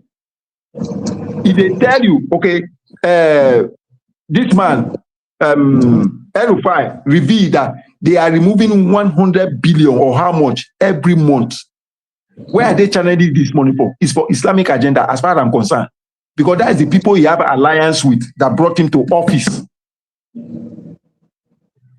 If not, why would Gumi be the ambassador general to Nigeria, that he will speak and it will be obeyed and nobody can touch him? Come on, we are joking here. And so I will tell you, look at somebody like Asari, listen to him. These are the moles that these Islamists have been able to get. You notice that Weekend went and visited Asari not too long ago. Is that alliance? Now, Asari is turning around to say that he's ready to fight with America. All those things are takia. They are deceit. Like some people mentioned talking about oil well and all what not. I mean, the mineral, that is the gold in Zamfara, they mine it without account to federal government. It is only oil and gas that is a national wealth. What injustice can be that? And this current visit that the president is going to UK, I suspect, I have said it long ago. I said it long ago that share has some cover over the mineral resources in this area. that form Eastern region, former Eastern region. All the agitation of UK, you know, UK even passed a very serious comment against Donald Trump when he launched that airstrike. The British government is heavily behind the terrorist group in Nigeria, because I can tell you, I did my research work on the legal framework for environmental management in Nigeria, the petroleum industry in focus. I can tell you that Britain is having free oil and gas from Nigeria till today. Nobody knows the quantity of oil and gas that Britain is taking from Nigeria. And that's the alliance with this Fulani. There's a hidden alliance. And somebody like Magnitsky, Kano, based on strategic thinking, is a threat to them. That's why they refuse to release him. Thank God for the CPC status of Nigeria. If not, they would have given him death sentence. They would have used Omotosho to give him death sentence, and they would have hung him immediately. But for that CPC status, that was all jolted Nigeria. Nigeria were battling to gain, you know, its position, you know, at the international gateway. That was why they gave him life sentence. We have, even the Nigerian Bar Association, I tell you the truth, I'm a lawyer.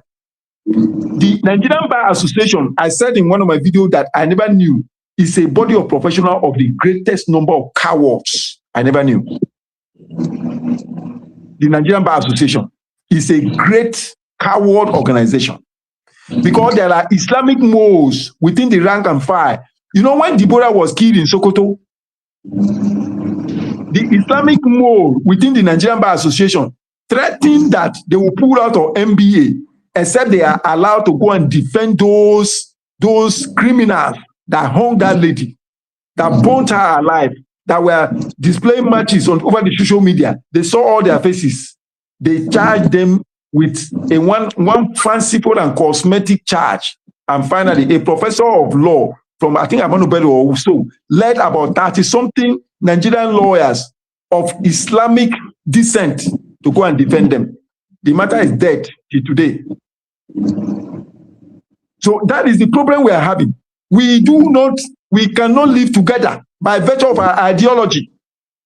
As I'm talking to you, if somebody hacked me to death, they are happy. We are completely different. Why you were brought up and taught that don't kill, don't hate your neighbor, live peacefully with your neighbor. These people are taught to kill any infidel. I mean, killing with a guarantee that you have virgins over there for you. So we don't belong together. My position is clear. Let us conduct a referendum. Why are our people running to London? They are running to London and other parts of the world because there is rule of law. Rule of law does not respect anybody. If Ekweremadu were to be in Nigeria, he would not be in jail. I've told the story of Ekweremadu on my live program severally. He will not be in jail. Of course, you are aware that the Attorney General of Nigeria, they organized and went to London to release him. The British government said no. He is the first person to be convicted under the modern slavery law in the UK. And the judge told him that I read the 51 Aluku to send on your behalf, but I will not let you go. Because you know what the law is. And I will not allow the head satisfaction of your daughter to be met on the altar of the exploitation of the poor. I was convicted. When they sent the delegation to go and release him, they knew that the moment they release him, it would be like Ibori case. That they will use him for political gain in the southeast. Britain said no, that they will not allow that. Let him serve his jail time there. Jeffrey Archer, it was perjury that made him serve 4 years jail term. You know the story, his popular story with the harlots. 4 years he served. The law is no respecter of anybody. That's the environment I want to live. So that people will be judged by the content of their character, not their religious belief. That's it. So it's not as if people here are weak. There is a superior interest, power from outside the coast of Nigeria, which is Islamization. And they were looking for soft hands that they can get within this enclave to enable them dip the Quran in the Atlantic Ocean, which is their mandate of Osman Danfodio. And for me, as an individual, That will be the last thing I will tolerate. So let the Americans, see another danger. The people that are sent in to go and train the Nigerians, we are saying, which Nigerian soldiers? Which Nigerian soldiers are they going to train? When Buhari have already infiltrated all the security agents with Boko Haram members. So moving forward, do you think the Ogonis are the Ogonis going to, somebody did ask that question, if the Ogonis would allow the continuous resumption of oil exploration in Ogoni land? Let me, I'm very sorry because I was offline then. I'm sure it's my brother that raised that question. Let me say this to us. If you look at somebody like Magnus Abe, I did a documentary on Magnus Abe not too long ago, and I did an analysis of Paul Nakubidabi and Kensal Wewa. Ogonis has a template for our future development. It is on record that Paul Nakubidabi was the first graduate from Ogoni. He was trained by a non-Ogoni who saw greatness in him. From Ghana, they sent him to Southampton University, the city of Titanic, where he studied mathematics. When he came home, he went from community to community to sensitize people on the value of education. He collaborated with CMS and built schools. Before he died at the age of 37, he was building the first Ogoni Grammar School, which they named after him, BMGS, Bidabi Memorial Grammar School. When Ken came up, Ken gave scholarship. But the new generation of the Ogoni allies that are available now, I call them ruiners. They have departed from this pathway. They are pursuing what we call individual success and communal failure. Somebody like Magnus Abe. Of course, you know the father was a clergy. He was a representative of Gukana people in the House of Assembly, Rivers State. The question is, what did the father bring as development to our place? Nothing. And that is the same pathway. So pay attention to character. Pay attention to character. It matters. And that is what Magnus is now licking the boot of Wike. I mean, there are a lot of things that when this he is Magnus is an apostle. When Magnus was an SSG, Wike was just still a local government chairman. No. When Amechi, let me put the thing straight. When Amechi came to office, right? Amechi has explained in open fora why he brought Magnus as SSG. Then Wike asked Amechi to make him commissioner for finance. He refused. He made him chief of staff.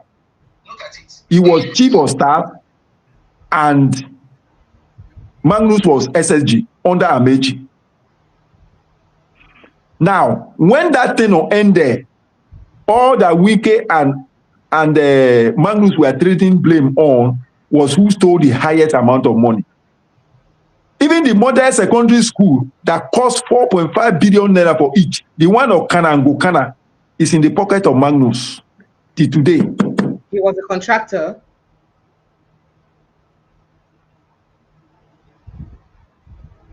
Oh wow. Oh dear. Sincere apologies. I think we lost him. Let's see if he has rejoined us. Okay. All right, go ahead. The support they gave to him, everything went like that. So this is the problem we are having. These are Magnus has an incurable belief in the Fulanese. That's why Kobani and him, Nurubadu, that terrorist supporter, they now gave them one post in NMPC. And that is through that angle that they now want to carry out oil resumption. This oil resumption alone is one project that would have been able to change the life of Ogonis. That oil resumption alone. But these people have traded out. Because that is the capacity of this individual success and communal failure. So this is the kind of character we have until we have leaders who see beyond themselves, that will think ahead. Nothing is going to change. So that is the kind of characters we have. I give you a practical example. Are you saying that your Ogoni brothers are willing to sell off Ogoni, for oil resumption, exploration to resume? Practically, most of the leaders, except somebody like Fabeke and Celestine Akobari, These guys, I have my respect for them. You heard of a name like Chief GNK Giniwa. That man was a sellout. Korokoro would have been a place that people would have come for tourism to come and look at development. But the man took the entire community hostage. Okay. Hostage. All right, sir. So before you go, let me quickly play some things. There are a few dramas that happened today, and it will be very unfair for me to pick your mind about them. Before the House of Representatives, the Senate Committee on Mines and Steel, they were questioning the Minister for State for solid mineral, I think, about some things in the country, and he had a few things to say, and it caused a lot of trouble. So I would like you to see what transpired very quickly, and then let me share your thoughts on it. And another drama that happened too. Take it easy. Do you mind if I do so? Distinguished, let us call it a close for the minister. It's very important, when please. We come for investigative. No, Honorable Minister, please, I'd like to say this. Mr. Minister. No, please, do not hit the gavel. I still have something to say, and I think you should respect me enough. Please don't do that. I've given you respect. No, that's not it. Mr. Minister, your time Mr. Chairman. is up. Thank you. Then that's fine. You have I think you disrespected me more than enough. No. This. No, you can't do this to me. You can't. You spoke about me enough to allow me to speak. I have something very vital to interface with the minister. And it doesn't matter if I've spoken once or twice. This is an interactive session. And you agree that we have not met with the minister enough. Only God knows when next we are going to meet with him as a committee.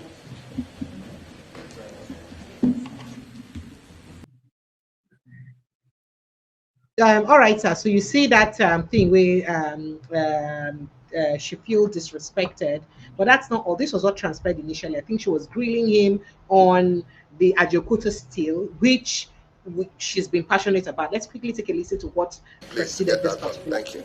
Hold on. My last contribution, and it's going to be on two areas.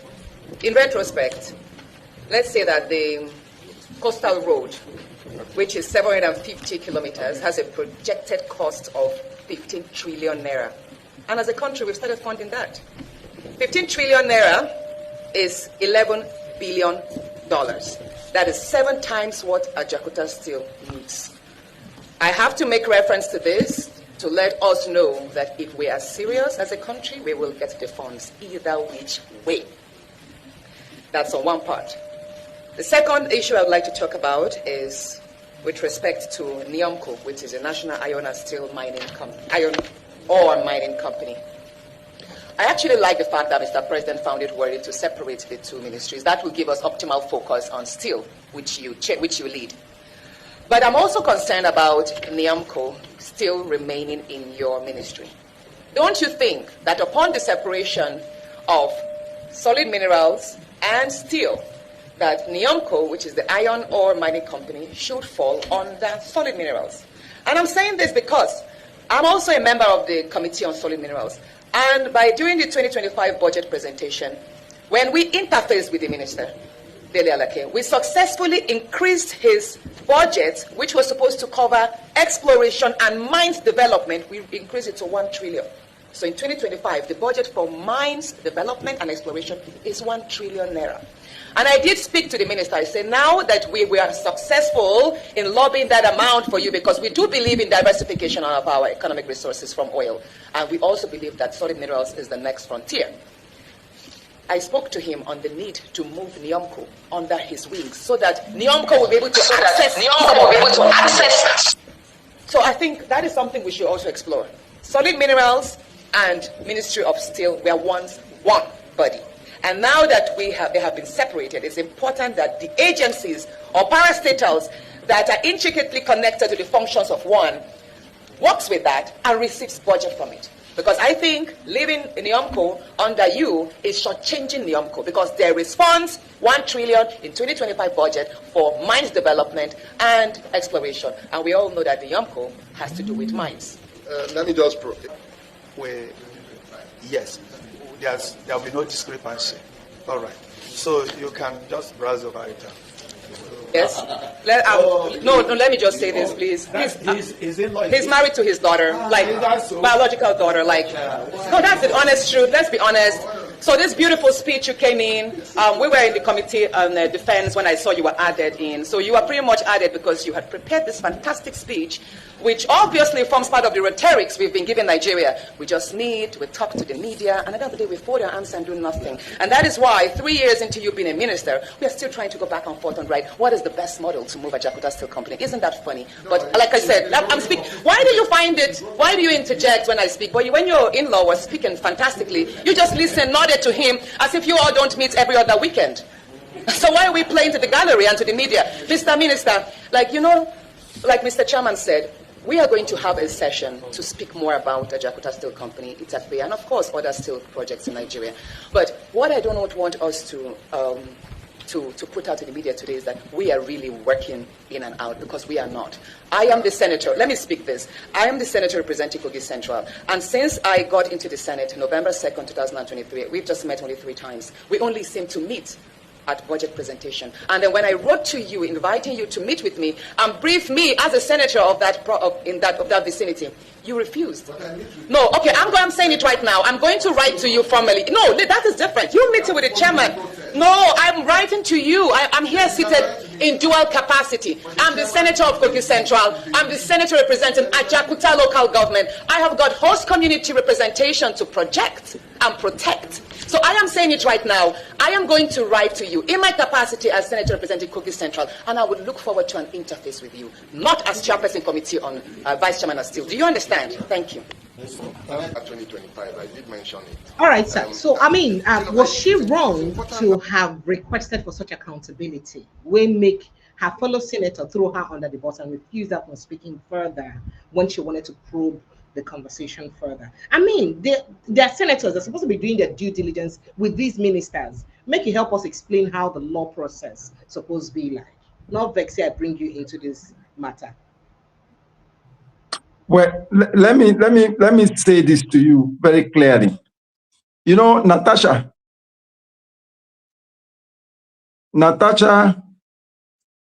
hello? I can hear you, sir. Please go ahead. I can hear you. Okay. Natasha is a threat to the Nigerian Senate. Since the time she unveiled her developmental project in Kogi Central, which has exposed the criminality of our so-called representatives, they have never been happy with her. And so anything that she represents, just imagine what she was trying to explain here.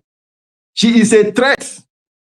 All they are there for is just to protect themselves in criminality. What we are running is not democracy. We are running a system, even in the judiciary system. You see family projecting their children. They don't care about whether you have a calling to be on the bench or not. They use it as a family patrimony. So they use it to empower mediocrity over merit. All that he has there, the authority is to knock the gavel and say that is the end. As they have gone, only God knows when they are going to meet again. She made it clear that they only meet towards budget presentation, nothing more. That is the kind of system that we are in, wherein idiots are leading educated people. And it's so unfortunate. A majority of these people, I hope you listen to one neck or something that was telling a woman, that was telling Obi is a question that time. And that's why people like you cannot come in here. I'm coming to him. Just take a listen to what happened with him today too. I mean, so the different committees met today, and a lot of drama happened. Like his own conversation was, I think, with the committee of the Minister of Works also. Let's take a listen to the drama that also played out with him. Here is it. You can't shout at me. I will shout at you. I can preside over this over you. You can't. I talk for 5 minutes. You cannot. But somebody talk for 15 minutes. I'm also a president. Don't talk with that, please. I can preside over this meeting. You can't. That is the protocol. No, you can't. Thank you. I'm also a principal officer. You can't say so. You're under me. You're bootlicking your boss. And I'm talking for 5 minutes. You're bootlicking. Don't tell me that, please. You're bootlicking. You're bootlicking your boss. Yes, you're I'm putting the facts. I'm putting the facts on the real party. Please. Don't shut me down. Okay, order, distinguished. Sir, do we leave for executive session, sir? No. It's fine. It's fine. Partial or what? You see, they ask questions. You see, they all ask questions. You are just praising the minister. You should allow us to thank him. Excuse me. Okay. Distinguished.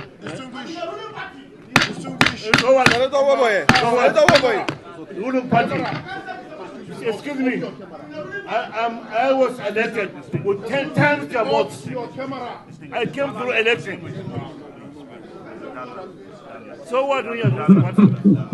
Ruling party what? Please let's calm off free nails, please.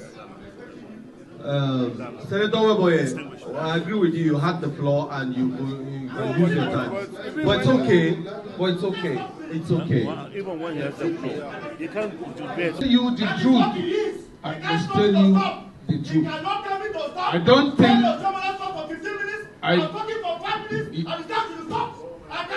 I don't think. You should be just to all.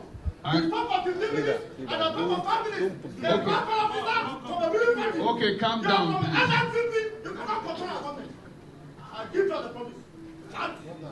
You were elected, I was elected too.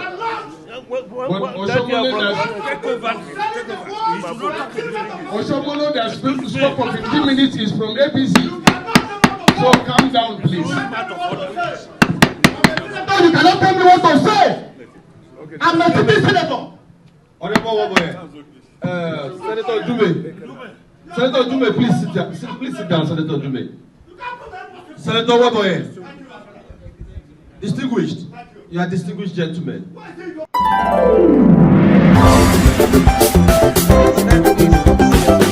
African Independent Television, and thank you to them for using their video. But let me also play another drama for you. This one is between Oshimole and Minister for Works, Professor by experience, Oga Dave Umahi, no vex. And you know, I need to remember things like that. Oga Dave Umahi, Nahim. I never knew this mischievous aspect of you. Sorry, sir. Let I quickly. No, you know, say when old age on the community to remember things. Let me quickly play that video.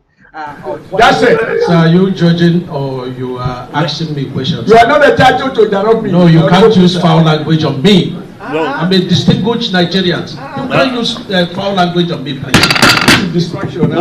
Honorable Minister, please, no, excuse me, mind your language, please. No. You were in this Senate, excuse me, sir. For how long? 2 months. You were in this Senate, you mind your language. You are addressing a senator. 2 months senator. Mind your language. So, that said, Yes, 2 months senator. Chairman, thank you for the disruption, and I thank you for your patience and your leadership, please. Go ahead. The termination of NNPC funding and private sector funding, I salute Mr. President for this decision. Because this so-called tax credit is very difficult to maintain, to monitor the transparency.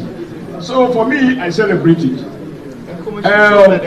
You spoke to the issue of the Federal Minister of Finance, who Mr. President has also assigned as the coordinating minister of the economy. And you said he is not releasing money and that is affecting your project. But you also assure us that Mr. President is not aware so this night of this. This is your today with your senators. Nigerians, if this is the first time of joining us, I'm not gonna click on the subscription button and I'm free of charge and I'll subscribe. Kindly subscribe, like, and share. And just to also let you know that just only yesterday we heard from the Minister of Health that the entire budget for the Ministry of Health in 2025 was about 208-something billion naira for health. I mean, and we're excited because we saw that budget in 2025. But he said the shocking part was that the only money released for 2025 for the Ministry of Health was just about 38 million naira for the year 2025. So the rest money we use on Service National Assembly, pay salaries. So what did we do with our money? No vex, make I let you just talk because I cannot let you go without picking your mind on some of these issues. I hope you watch those who are speaking their dialects. Nigerians, please kindly like and share this post. Please like, share. Yeah, I'm sure you watch those who lack the language power to express themselves in simple English, who are speaking their dialect, who are tapping each other. This is a display of mediocrity over merit. And once you see idiots being imposed on educated minds, they will just tell you, let the floor just scatter. And they tell you whatever you want to do, just go ahead and do it. They don't give a damn. This is the mess that we are in. See representatives, look at them and listen to them. Just look at them and listen. You know, it's painful. Okay, look at Natasha. When she was trying to, she's a threat to them. Because what that lady did for Kogi Central exposed that these guys are gang of criminals who don't have the people at heart. Clearly. And so they are not comfortable with her in any way. And most of them don't have anything to offer. They are just sitting down there. I mean, there's no basis. Look, you see, my way forward for this country is I look forward to when merit will be enthroned. When merit will be enthroned in this country, I look forward. And the way things are going, if you interact with younger people, we have a bad day ahead of us, unless there is a quick intervention to stop this slide. When young people will now look up to people like Wike as a role model, you know that the system is... Young ones, there is a video of the SUG president in a particular university that is making the round today. In carry plenty escort. Some they run, they follow in car. I go find the video, show you before you finish today, make you see the example.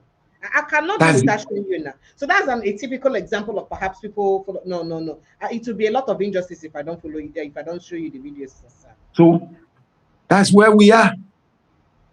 And until something rapid is done to stem this slide, we are heading nowhere. We are running into a ditch that the velocity, the speed is so high. That's where we are. So that even those who are coming from outside, it will be difficult. Like somebody raised a question and was asking, why will Peter Obi, come out? Let me tell you. You see, it will sound like a contradiction why people like Martin Luther King Jr. came out in his days to protest. That was the best thing to do.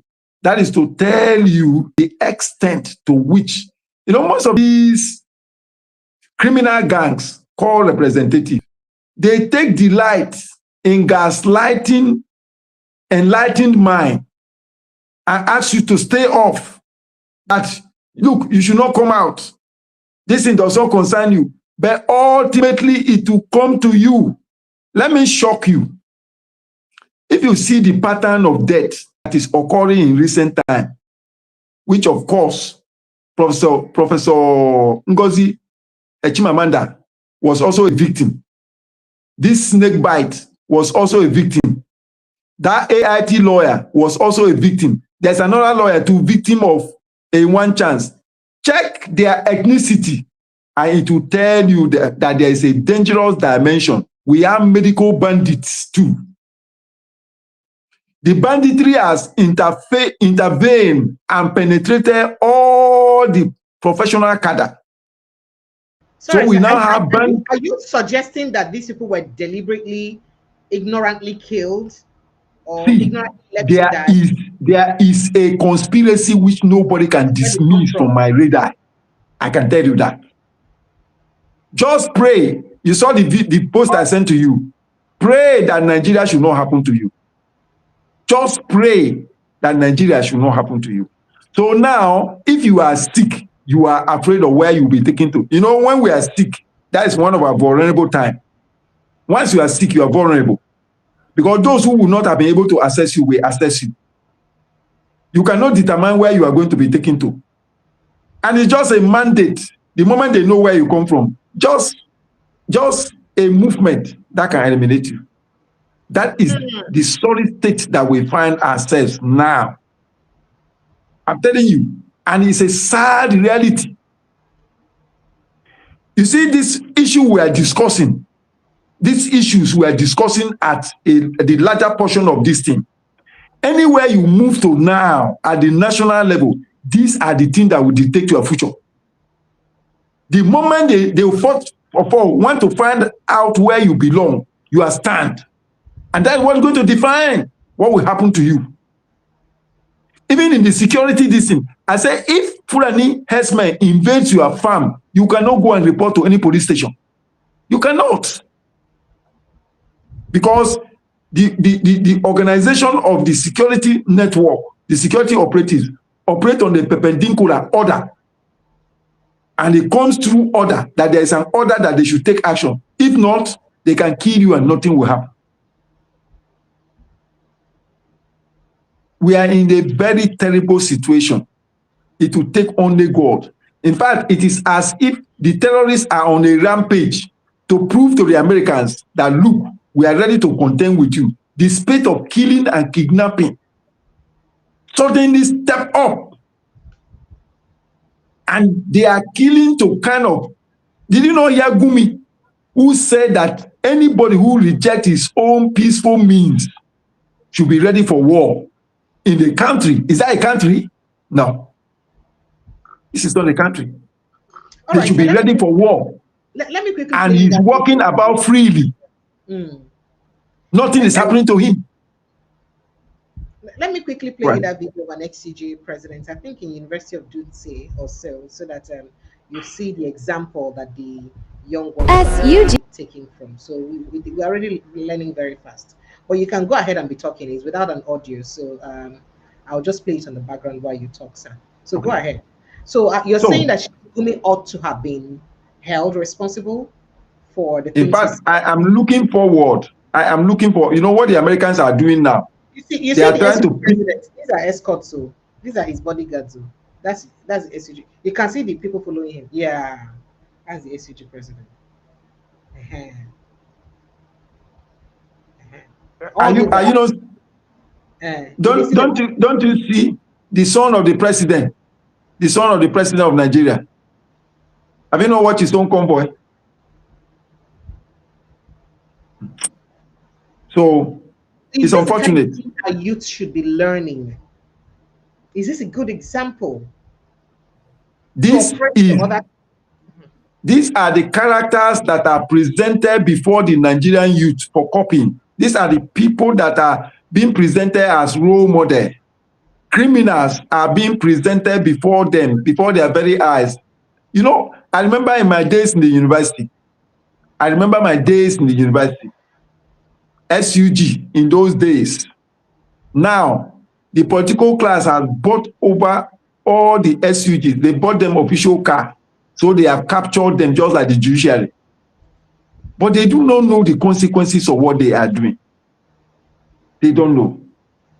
Because thank you so much. Go ahead, the triumph, I will end up by telling you that the triumph of evil over good can only be temporary. Oh. That's it. It will last forever. It can only be temporary. It will not last forever.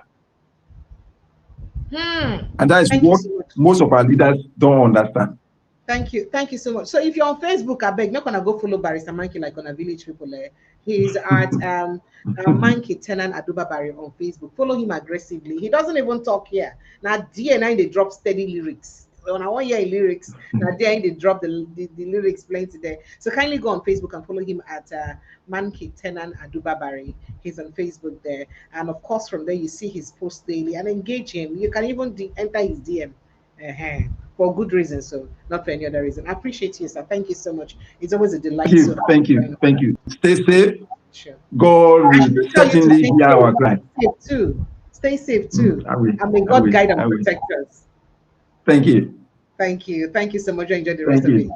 Thank you. All right. All right, Nigerians, thank you so much for being part of the show. It's been such a marathon, over 3 hours show today. It's been one hell of a show. I appreciate you guys, and very many thanks to Barrister Mankey. It's always a pleasure and delight to have him talk to us, and open our minds to his own view of what's going on in Nigeria. It's always interesting to hear a different view of what's going on in Nigeria. I love you guys and I appreciate you. Tomorrow we'll be joined by Dr. Catch Ononuji, and of course, with the latest development and all these recent issues, it promises to be another explosive conversation with Oga Catch Ononuji. But at the meantime, kindly protect your mental health. Please, and be that example you want to see in Nigeria. Let's not just be all about condemning others and talking about others. How about you? If you're giving a responsibility, how well are you living up to that responsibility? How good do you handle the responsibility you've been given to? So let's be that example we want to see in our country, Nigeria. I love you guys and I appreciate you so much. I see you tomorrow evening, God willing. Protect your mental health because Wahala need a finish for Nigeria. Good night and God bless you. Bye-bye. Please like and share. If you have not liked this post, wait till you gain. Wait till you gain like this. Or you like them now. Wait till you gain. Like, share, and of course, subscribe to this platform aggressively. In fact, subscribe to no reason. Please. Thank you for joining us. Goodbye.